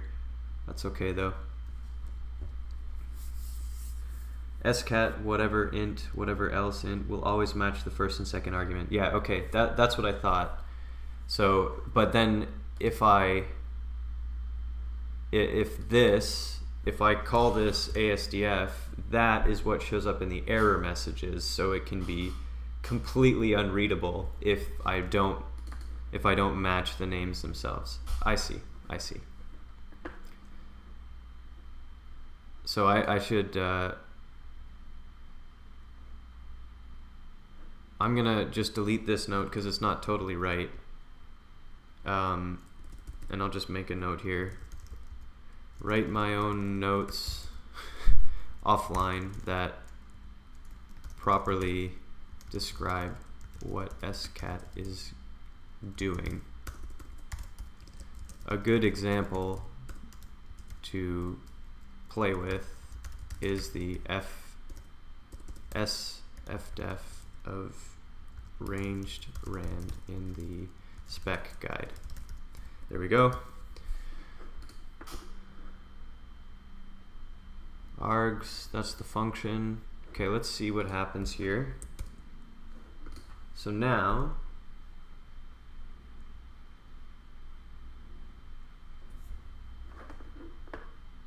Once a spec has been created for a function, the doc for the function will also include it. Man, this is cool. This is exciting for me. I didn't realize exactly how many features were already in Spec. I'm happy with this. Okay, let me have a look then. Well, let's first find out if this is actually going to work, because I noticed this might be wrong here. Ranged, rand.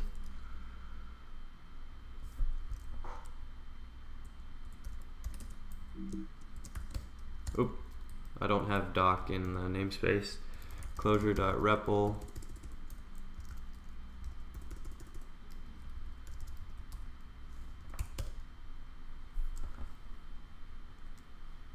Okay, so here's the doc string, and then the spec is put in right there. Oh, it just prints it. Like it just makes it a string, but it's exactly that. Okay, that's pretty neat. That's still cool. Okay.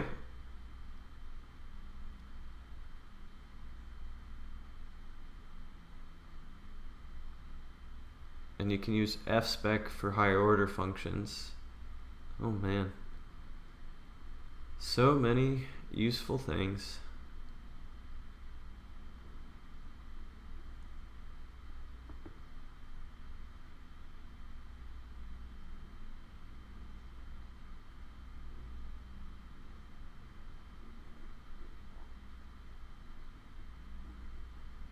The return spec uses fspec to declare that the returning function takes and returns a number.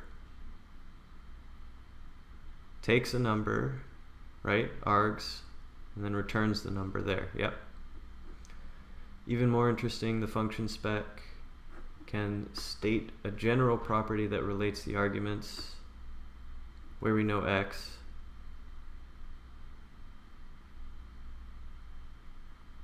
And the result that we get from invoking the function returned from adder, namely that adding 0 to it should return x.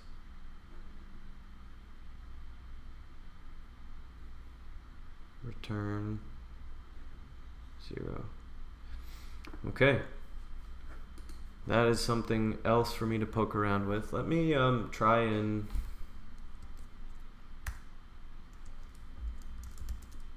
let's see, ranged rand, let's see here. The real benefit to specs is either for specing macros or for data validation. Specing higher order functions is more complicated. Yeah, I can see that. The thing with higher order functions is that without tricks you can't specify relations like in proper type systems, but there are tricks to actually do it. Yeah, it's like no, I don't have an actual thought. I can see how it's a little more complicated. So the reason I'm actually interested in that is for stuff like I have did I do it here? No, I have here's a little example. I have this parametric circle function that you use to return a function like that's the definition, like the equation of a circle, like the implicit parametric equation in the variable t. So it is a higher order function. So this higher order function spec stuff might be useful in contexts like this, where you kind of need to, well, you need to maybe spec up the function that is returned by the parametric function. But I can deal with that later on as well. Okay, ranged random 820.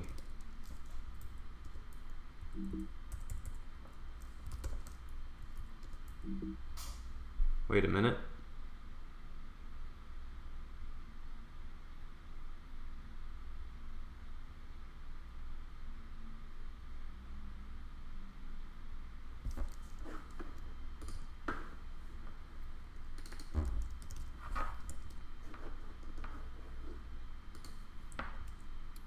Let's see here. Oh.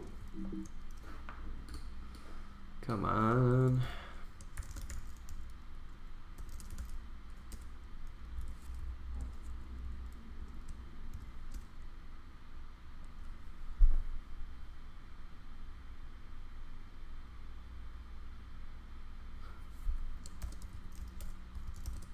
Do I have to conform this?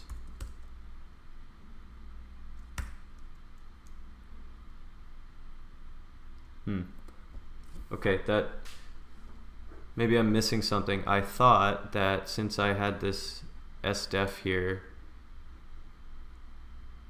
that would choke on a non-integer thing here, but I'll have to look into that for a minute.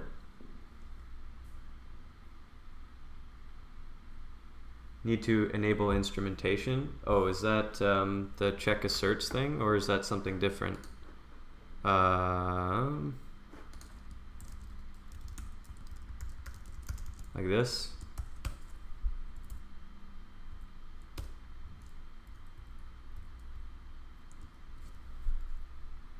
I may have completely skipped over it in here.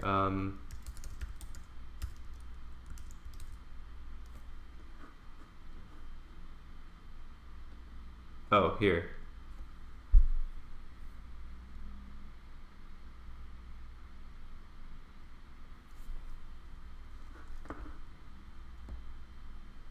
Oh, okay, I see. I just totally missed that. That's my bad. Clojure.spec.test.alpha as stest.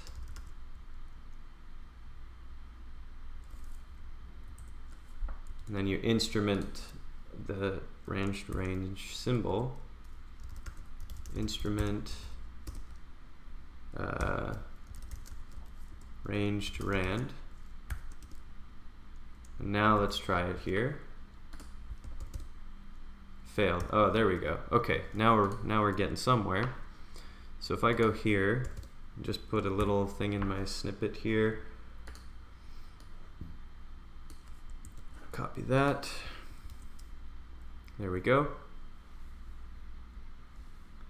We'll see later how we can use a function spec for development and testing. At this point, it just shows up in documentation. Yeah, okay.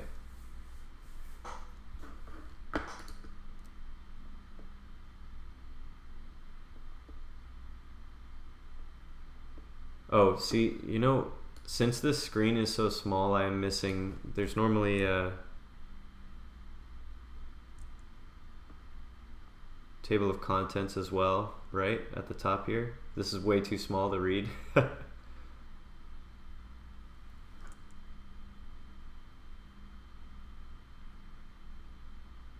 Right, so specking functions is up here, and then instrumentation and testing is way down there. Okay, I see. I see.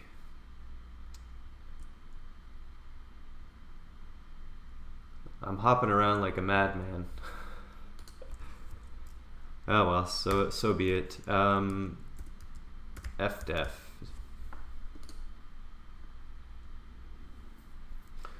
Okay, so I have an fdef example that, like, probably I could fumble my way through doing some fdefs of my real functions and get something useful in a bit. But let me try to consolidate a little bit what I've learned so far.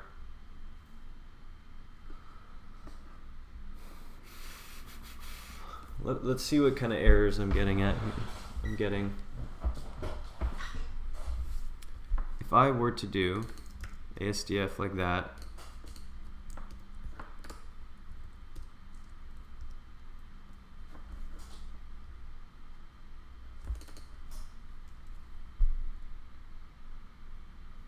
maybe I wonder, do I need to re-instrument it? Ah, okay.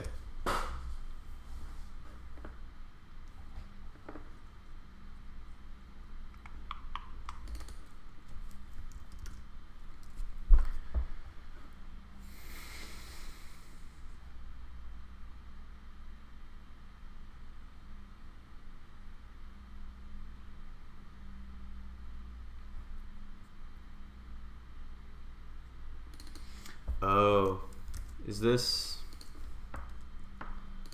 let's do this now. Let's do ranged rand 21. So that's wrong. Oh.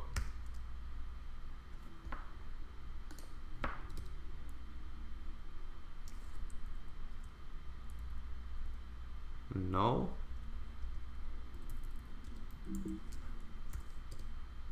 Huh.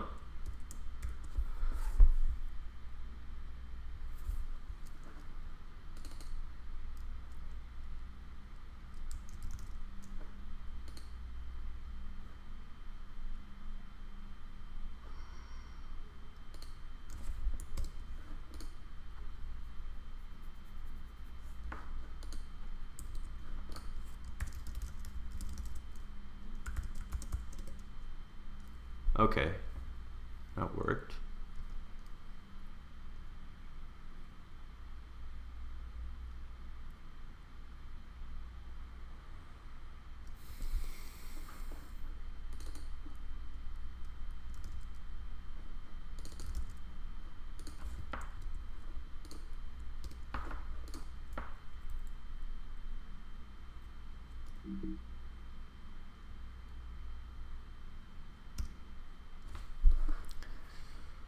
All right.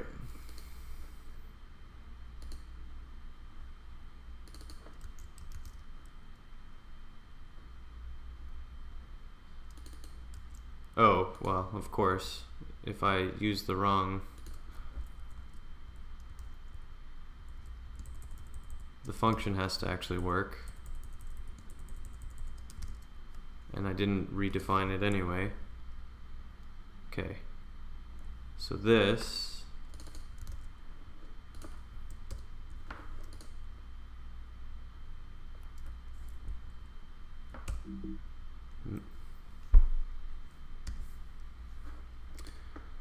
is still not working the way I thought it would.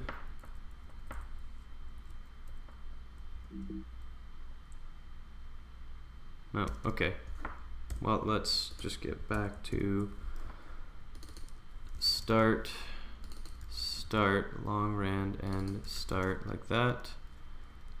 Start, int end.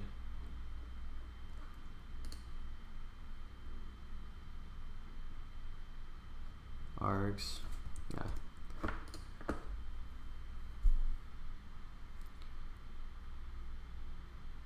Whatever name is given there shows up in that function. The actual name, okay, it is irrelevant. That is what I was trying to figure out, but you just told me, so thanks.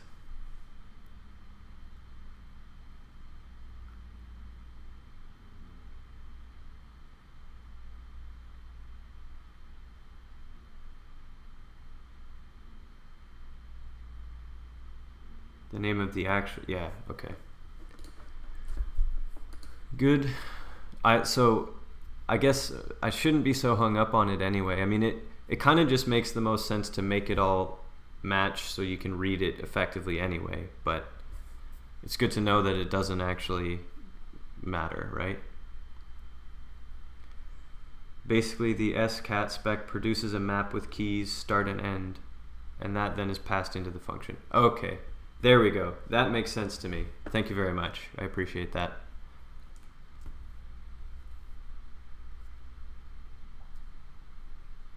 It might be useful to know since you can build your own types of specs.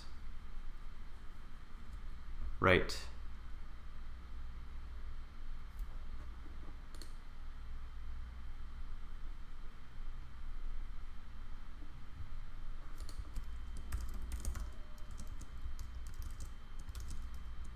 Start int, end int, Yeah, okay.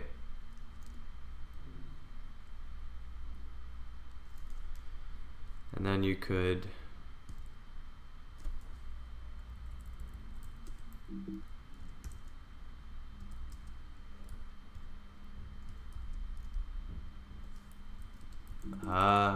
okay, okay. Nope.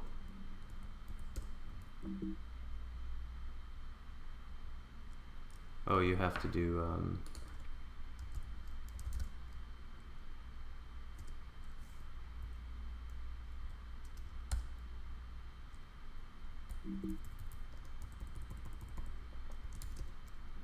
there we go. Okay. Right. So that just makes spec true. Okay. Of course that makes sense, right? These are all just spec functions. You can combine them all with and or whatever. Turn int. Cool.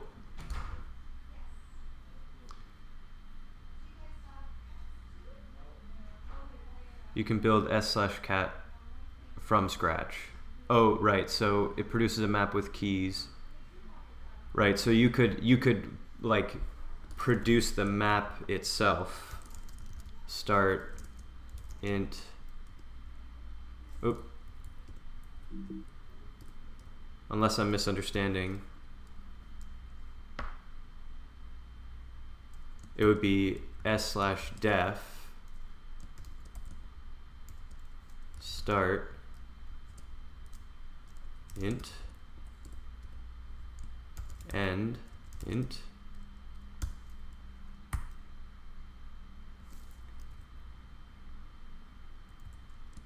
s/valid 2 3. Is this correct? Oh, no.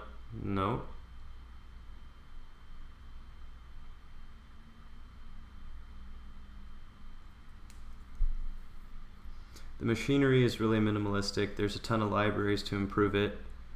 You're referring to the internal interface of Clojure Spec. It's more complicated. There is a protocol, some macro magic. So it's not I can't just bash it out in like 3 lines on the REPL. Fair enough. But hey, if I poke around and make errors, then I learn bit by bit. But that is good to know that it's not like I really think I'll be able to get this once I start speccing up a few of my functions. It won't be too bad. So that's good.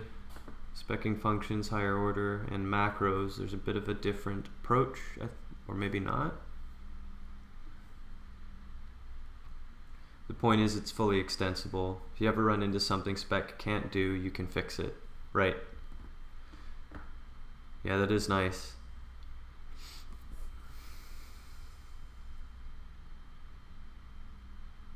Ton of libraries to improve the interface too.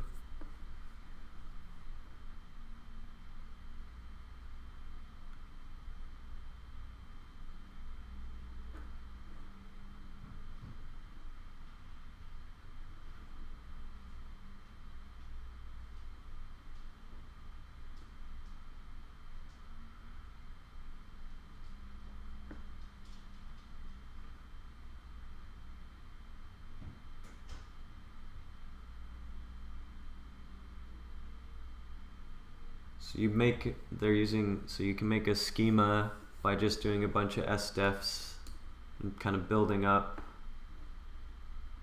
So a player is s keys. So a player is going to be a map of keys that requires name, a score, and a hand that each are valid by way of their respective defs themselves here. So name has to be a string, score has to be an int, and hand has to be s sharp Clojure.repl/doc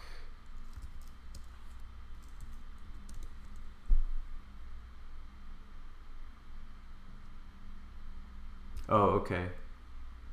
0 or more. So a hand can be empty, but it can be multiple things, but they all have to match what the definition of card is, which itself is a tuple or tuple, however that's pronounced, containing rank and or matching or succeeding the predicates rank and suit. This is cool. You can validate it. You can explain when something goes wrong. Okay, so this example will be pretty useful for me as I build up structures for like sketches and 3D models and stuff like that. This will probably be useful.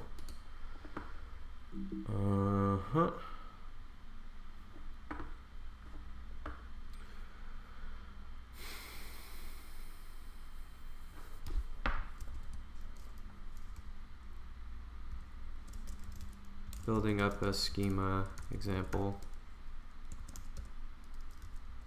Clojure.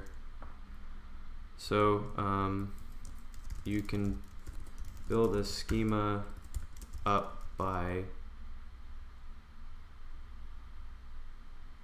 making small spec defs and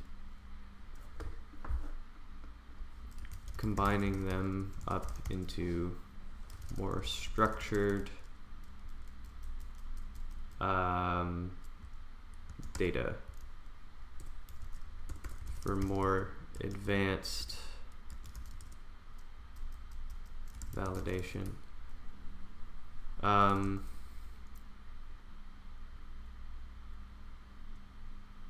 The game of cards model is useful here.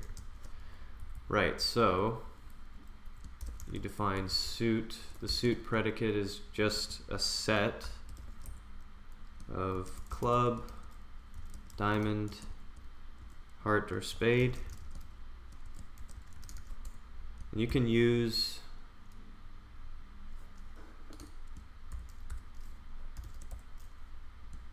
A, B, C.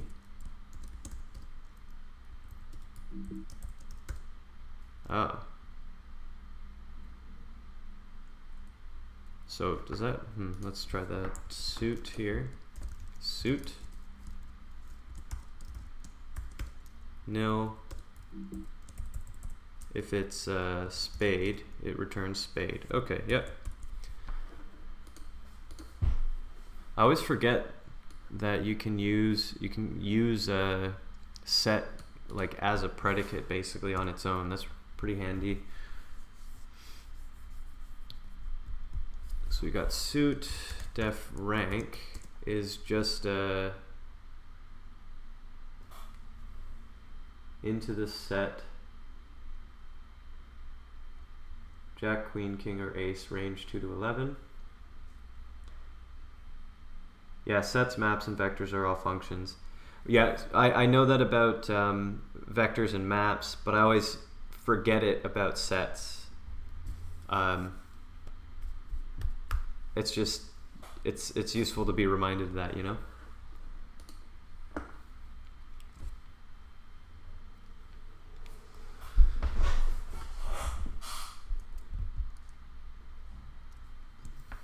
Rank into the set Jack, Queen, King, Ace. Oh, that makes sense. And then range 2 to 11. Right, it's either a number or the Jack, Queen, King, or Ace. That's all that's doing. That makes sense.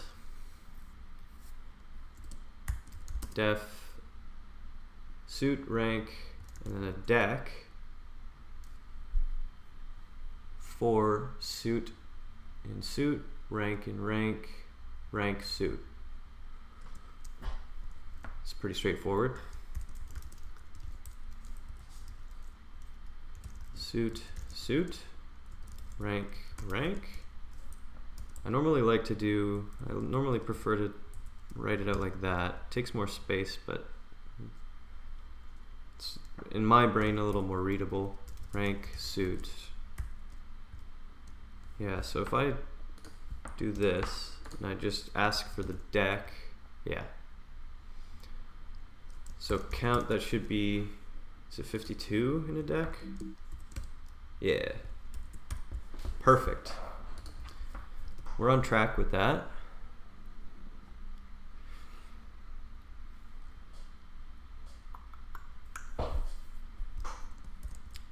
Now define a spec. A card takes the shape where it's a tuple, rank, suit.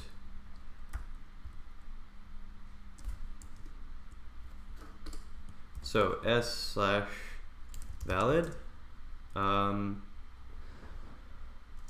card first from the deck should be true. Yes. And then if I do map, is this gonna work? S/valid card like that onto the whole deck, not just the first. Yes. Okay.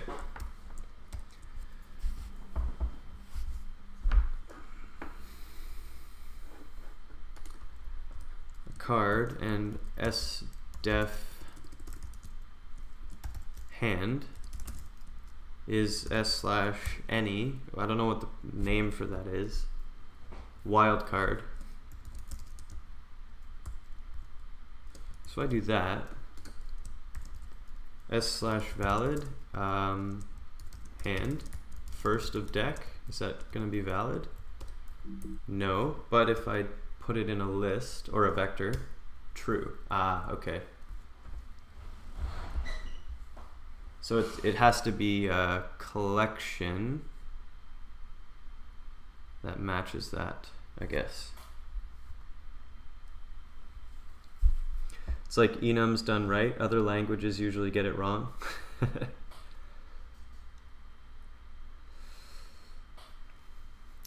Sorry. Which part's like enums? The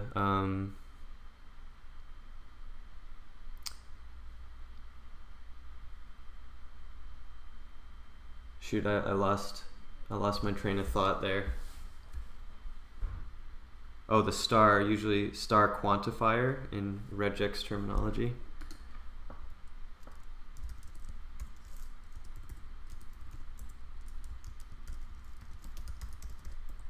There. Thanks, Lumi1337. One other little thing I noticed that I do is, I'm intending to have like long form notes here that I want to turn into like my own blog posts and wiki kind of thing. I have little to-dos and random stuff here for my stream work log, and then I still end up putting little comments in my stuff here. I've got no discipline with my notes. It's a horrible problem. It's just better to clean it up offline, right? At least I think so.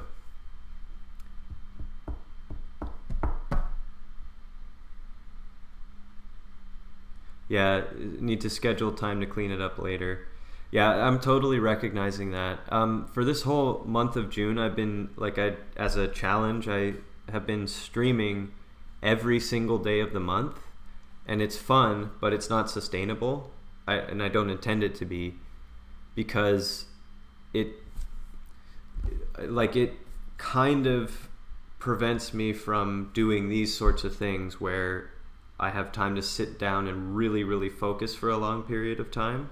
Now, granted, I might need to be using the rest of my day a little more efficiently, but even so, streaming every single day it's quite tiring. It's not super sustainable. So when I have a clearer idea of how I want to proceed, offline time to, like you say, clean all of that stuff up is completely necessary for me. Keeps me sane. It'll keep me more sane as well over a long period of time. So hand. So that's all the dec stuff. sdef name is just a string, right? Right. And sdef score int. So we've got score and then a player. sdef player is s/keys requiring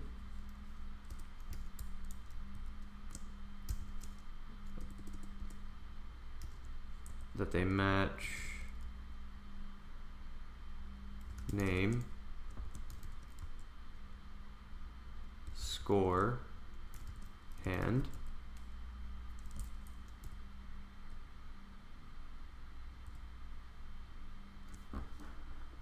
So let's see here, pop that into the REPL.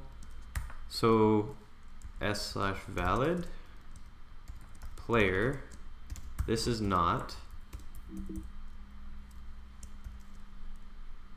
name Twitch,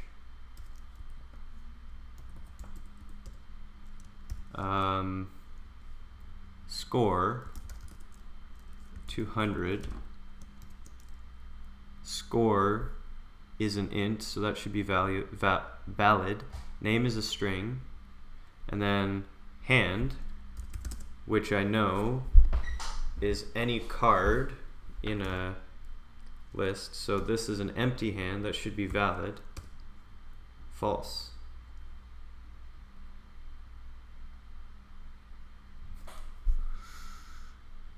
What did I miss here? Oh, they have to be the namespace keys. Like this, I think. There we go. Yep. Don't burn yourself out. The most active programming streamers do less than 30 hours a week. Most programmers do less than 30 hours a week of programming in general. Easy to forget that most jobs involve a tremendous amount of non-programming activities. Yeah, that's excellent advice. So at the start of this month, when I started streaming my programming, it was totally never my intent to stream every single day forever, because that's pretty obviously, you don't have to think very hard to notice that that's a horrible thing to do. But I wanted to establish the habit of doing it, you know? And I found that doing like challenges for the stretch of a month is kind of a cool way to sort of run unofficial little experiments in your life, you know, and learn a few things from it while you do it. So maybe a silly unrelated example, I did a no sugar challenge a few months ago with a group of friends, and the challenge was pretty straightforward. We had some exercises that we were doing, but also just don't eat any foods that have added sugar in them. So the sugar exceptions were like if you had a banana or an apple, they've got sugars in them, but they're not added. At least theoretically, they're not added sugars. Anyway, whole point is that was just 30 days of that challenge, and now this was totally intentionally 30 days of streaming every day. And in both cases, I've learned quite a bit about what is easy, what's challenging, and I can make more informed decisions going forward. So your advice is totally good, and I've thought about it a little bit already, because it would totally be crazy to be streaming all day every day. That's no good. No one's happy in that scenario.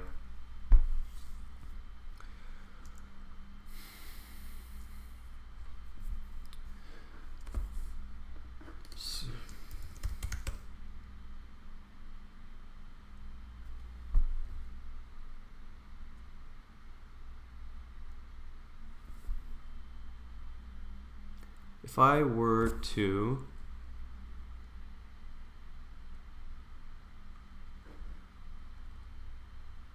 that's fine. Well, actually, let me just check this. Is it valid to make a non-namespaced key? No.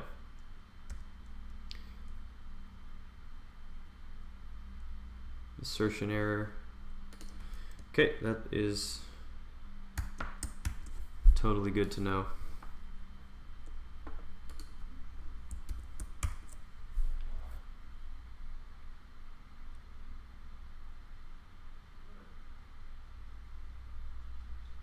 Really also depends on what you're doing. A developer of 20 years of experience is very likely to program on autopilot, so it burns out the mind a lot less, so you can go longer on easy stuff. Yeah, actually, that's a really good point. So I used to be working and doing CAD modeling in a program called SolidWorks. Not sure if you're familiar with that, but 3D modeling for industrial design and stuff like that. And I got, and still am, really good at it. Like I'm really quick. I know how to make good models, all kinds of stuff like that. And there's like a whole subset of work that I can do on it that you're totally right. You can sit for 8 hours a day and you won't be burnt out. You'll just be a little bit bored because it's not hard work anymore. So I can completely see that that might be parallel for programming, like for developers. That makes a bit of sense to me.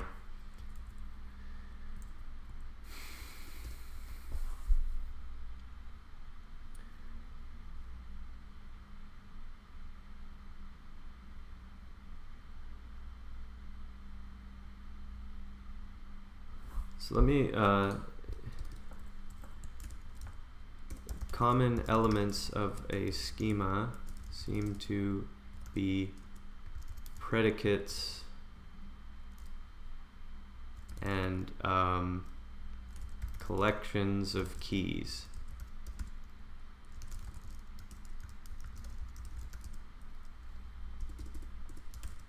In maps. The keys themselves can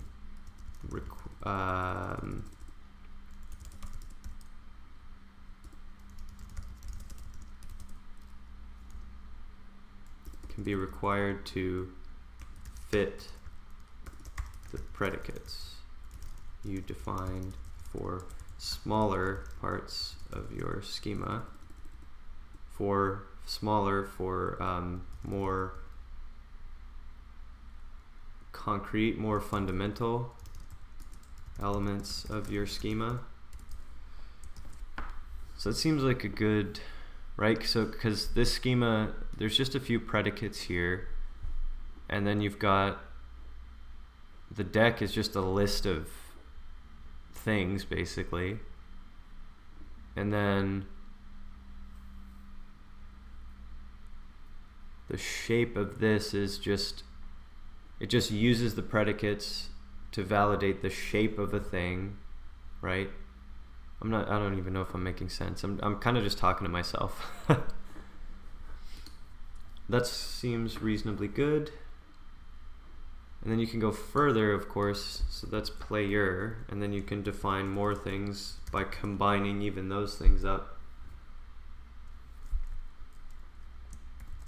Players is s/star quantifier, I guess is the name of that, of player.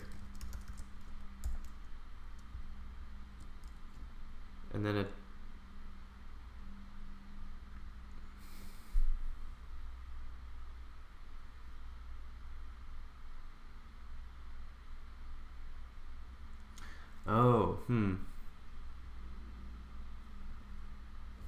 why did they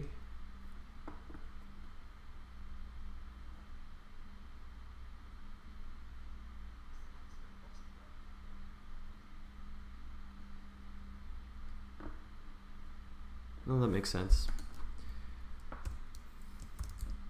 s/def deck s star card, oop, any card like that.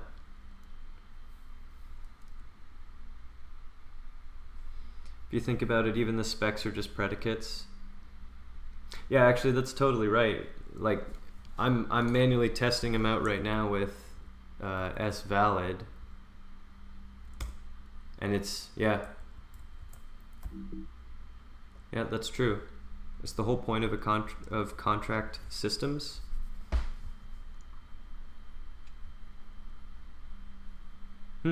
Yep, that's a good point.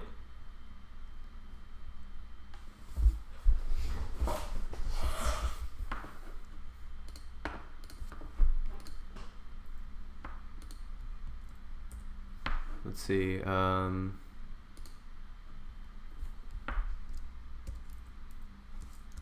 Really, the specs themselves are also predicates. Think about how s/valid will return true, false based on the predicate, or pardon me, based on the spec and the data you provide it. There we go. Okay, deck, and then a game.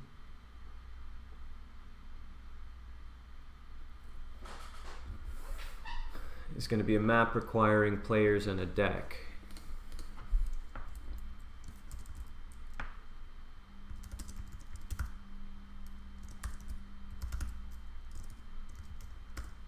See what? So this example is really quite cool. Like I understand what's going on here.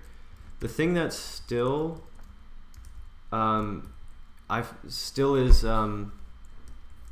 like black magic to me is like any tutorial I watch where someone's like, oh, if we want to build this kind of thing, that means we need this, this, this, this, and this, and they just go ahead and they can write it out. In this case, like the spec makes logical sense, it builds on itself and all of that. The black magic is how, like, that's kind of hard to know how to write your schema out the first time, right? Like if it's the first thing you do when you write a program, that seems like probably not how most people do it, right? They probably bash some code together, figure out kind of what they need, and then write the spec. At least that makes sense to me, but I could be completely wrong. But if people truly do write out a schema first, I'm amazed because I never know everything I need up front. So that's the knowing what you need in a schema is the thing that is always mind-boggling to me. But maybe I'll just learn over time. I don't know. So we'll make chat a player, name chat.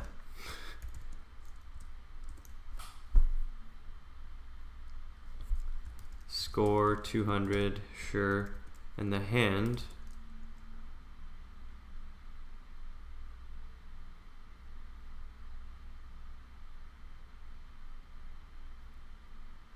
let's give it bad data for a moment, and we'll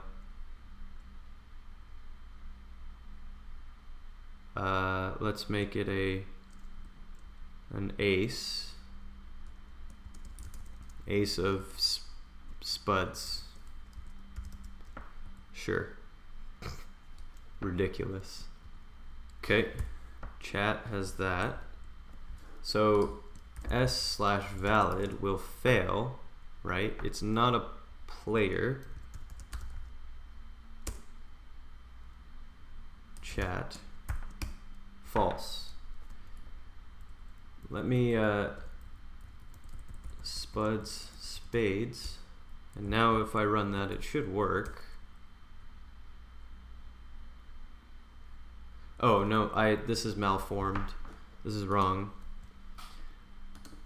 This has to be, a card is a vector or a tuple itself. So this will still fail. But if I were to temporarily, if I make it spades like this, now try that, still false. Well, let's do explain. You call explain player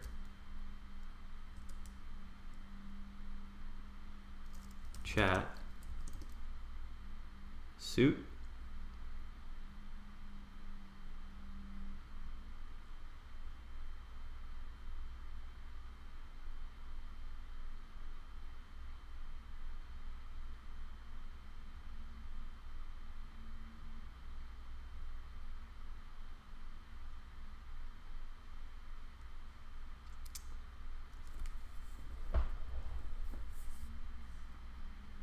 Spec equals predicate plus metadata plus tracing plus generators.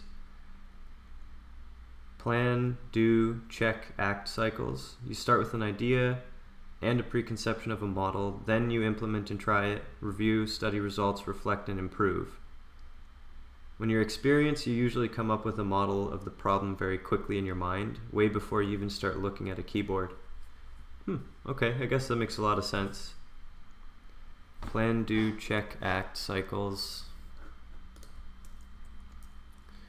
Plan, do, check, act cycles for as a process for software development.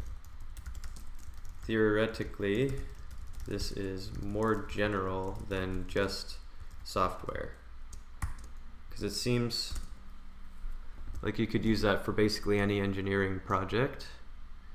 And Spec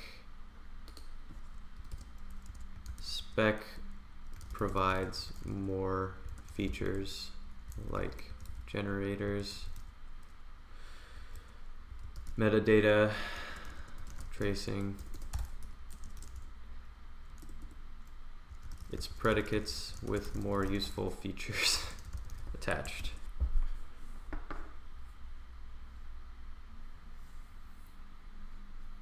Almost all modern processes are all based on the principle. It also applies to learning strategies. People often forget that the most important one is reflect and improve, where you should spend the most time, followed by plan. Yeah, I do notice, so in myself on a bad day, the reflect part either is neglected or really hard to do. And on a really good day, it's the part that incurs the most benefit. And I do notice in the workplace that is the part that people struggle with pretty consistently. Plan, do, check, act. Actually, before I miss it, idea, preconception of a model,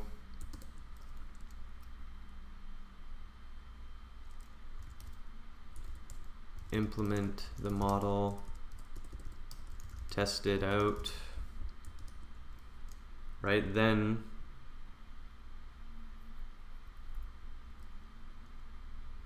review and study results, reflect, improve. Oop. Geez. Go to start.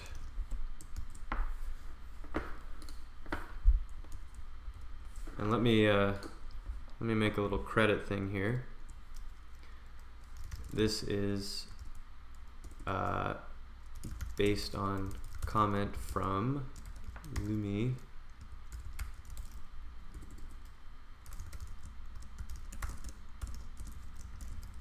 Thanks, Lumi.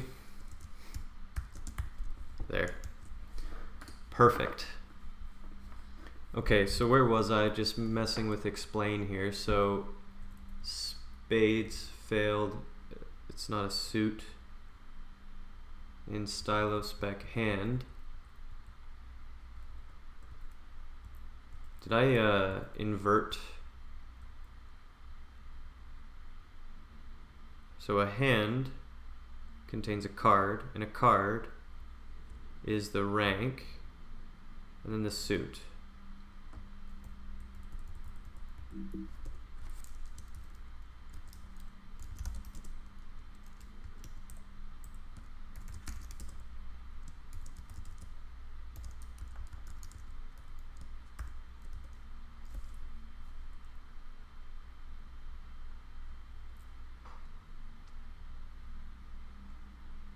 Oh, spade. There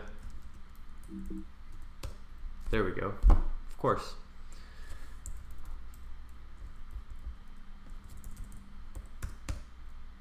So now s/valid chat.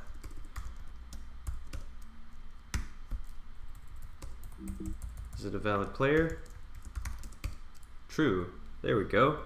Now, if I make it the ace of spuds, explain player chat, spuds failed suit, right, because spuds is not a suit. And of course, that's exactly the same thing that happened here. I just was thinking spades was valid when it's not. I'm a little bit surprised that explain didn't show me failed suit, that it didn't show me like the definition of suit itself. I wonder if it's not, maybe it can't, I don't know. Code is not an asset, it's a liability. You want to write as little code as possible or as necessary. When you can delete half your code and replace it with a generic function, you're having a good day. Yeah, it's kind of like the safest car is a car that doesn't drive, right? That kind of thing. Or you incur way less risk by ultimately having less surface area on like, you're less likely to, what am I even saying? If someone's shooting an arrow at a barn, they're going to hit it.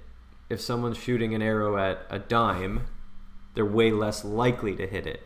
So if arrows are risk and technical debt and bugs, you want the smallest total surface area of code.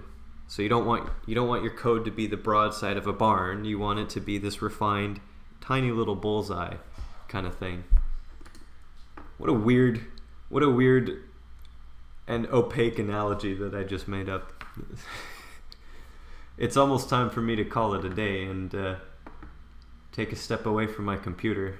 I'm getting a little wild today. So the above fails. s/explain player chat, right? Yeah. So then let's make one that works. Def me name Adam score 10 hand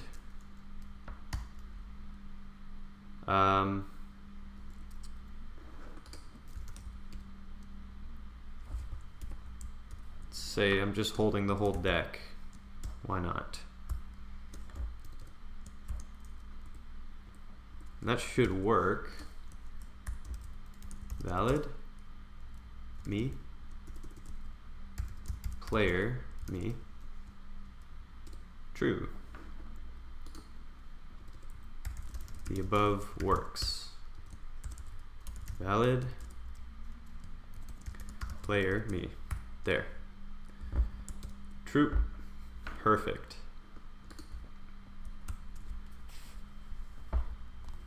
So it's important to point it out. It's natural to develop attachment and pride towards code. Rarely do you see someone just delete a function and rewrite it from scratch. People just poke and modify it. I think I can get why that makes, or why people do that. One thing I've noticed since I've been doing more and more Clojure is that in general I feel better writing smaller functions, and since I try to write smaller functions, I might write more functions sometimes, but I also have way less attachment to them overall. So doing what you're saying, where you just Control-A delete the function, I find to be not that hard in Clojure. I found it when I was trying to do a little more Python stuff. Excuse me. I found it distressing to, like, if you write a function and it's this big and it does a thing perfectly, except there's a big assumption in there and it doesn't work in an edge case. It does feel scary to delete it and start over. But in Clojure, I've found that to be much less of a problem. And I have no idea if that's actually a function of Clojure being different or me just changing over time, It's hard to say. I'm gonna be wrapping up shortly because I'm not very active with my code right now anyway, and I have to go do a workout soon, so it'll be good to step away from the computer. I just wonder if there's anything I can do to wrap this up a little bit before I go.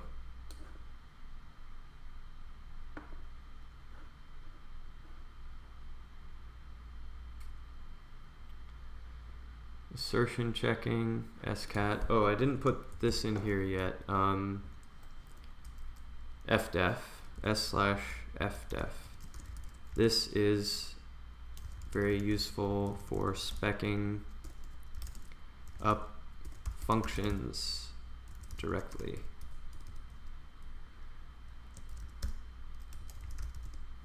So let me just copy this into my note again, and then I'll probably get going.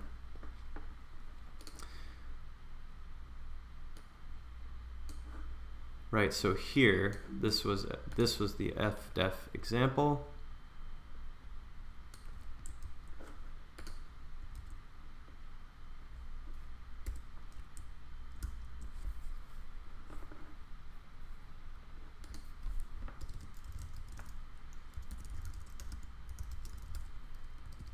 The examples from here. There we go.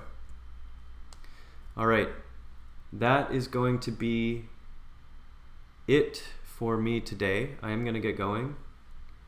I have a bunch of notes, and I have some time to review offline tonight, so I should be in a good spot to start slowly trickling in spec stuff in a sensible way into the library as I go, which I'm really happy about. I got a lot of help from Lumi, so thanks for that. I really appreciate it. I really do, in general, enjoy the chat while I'm doing whatever. For me, it's great. So for anyone watching and not chatting, you feel free to join in. That's totally cool. Anyone who is chatting, thanks so much. It's greatly appreciated. Yeah, I just hope I can get better at doing my programming, better at modeling and designing a good, sensible architecture, better at streaming and communicating, all of that kind of stuff. I really am excited to practice and excited to improve on. And that's one of the big reasons I'm doing this. So thanks so much for tuning in. That's enough from me for today. I hope you have a good one, and I will be back again tomorrow.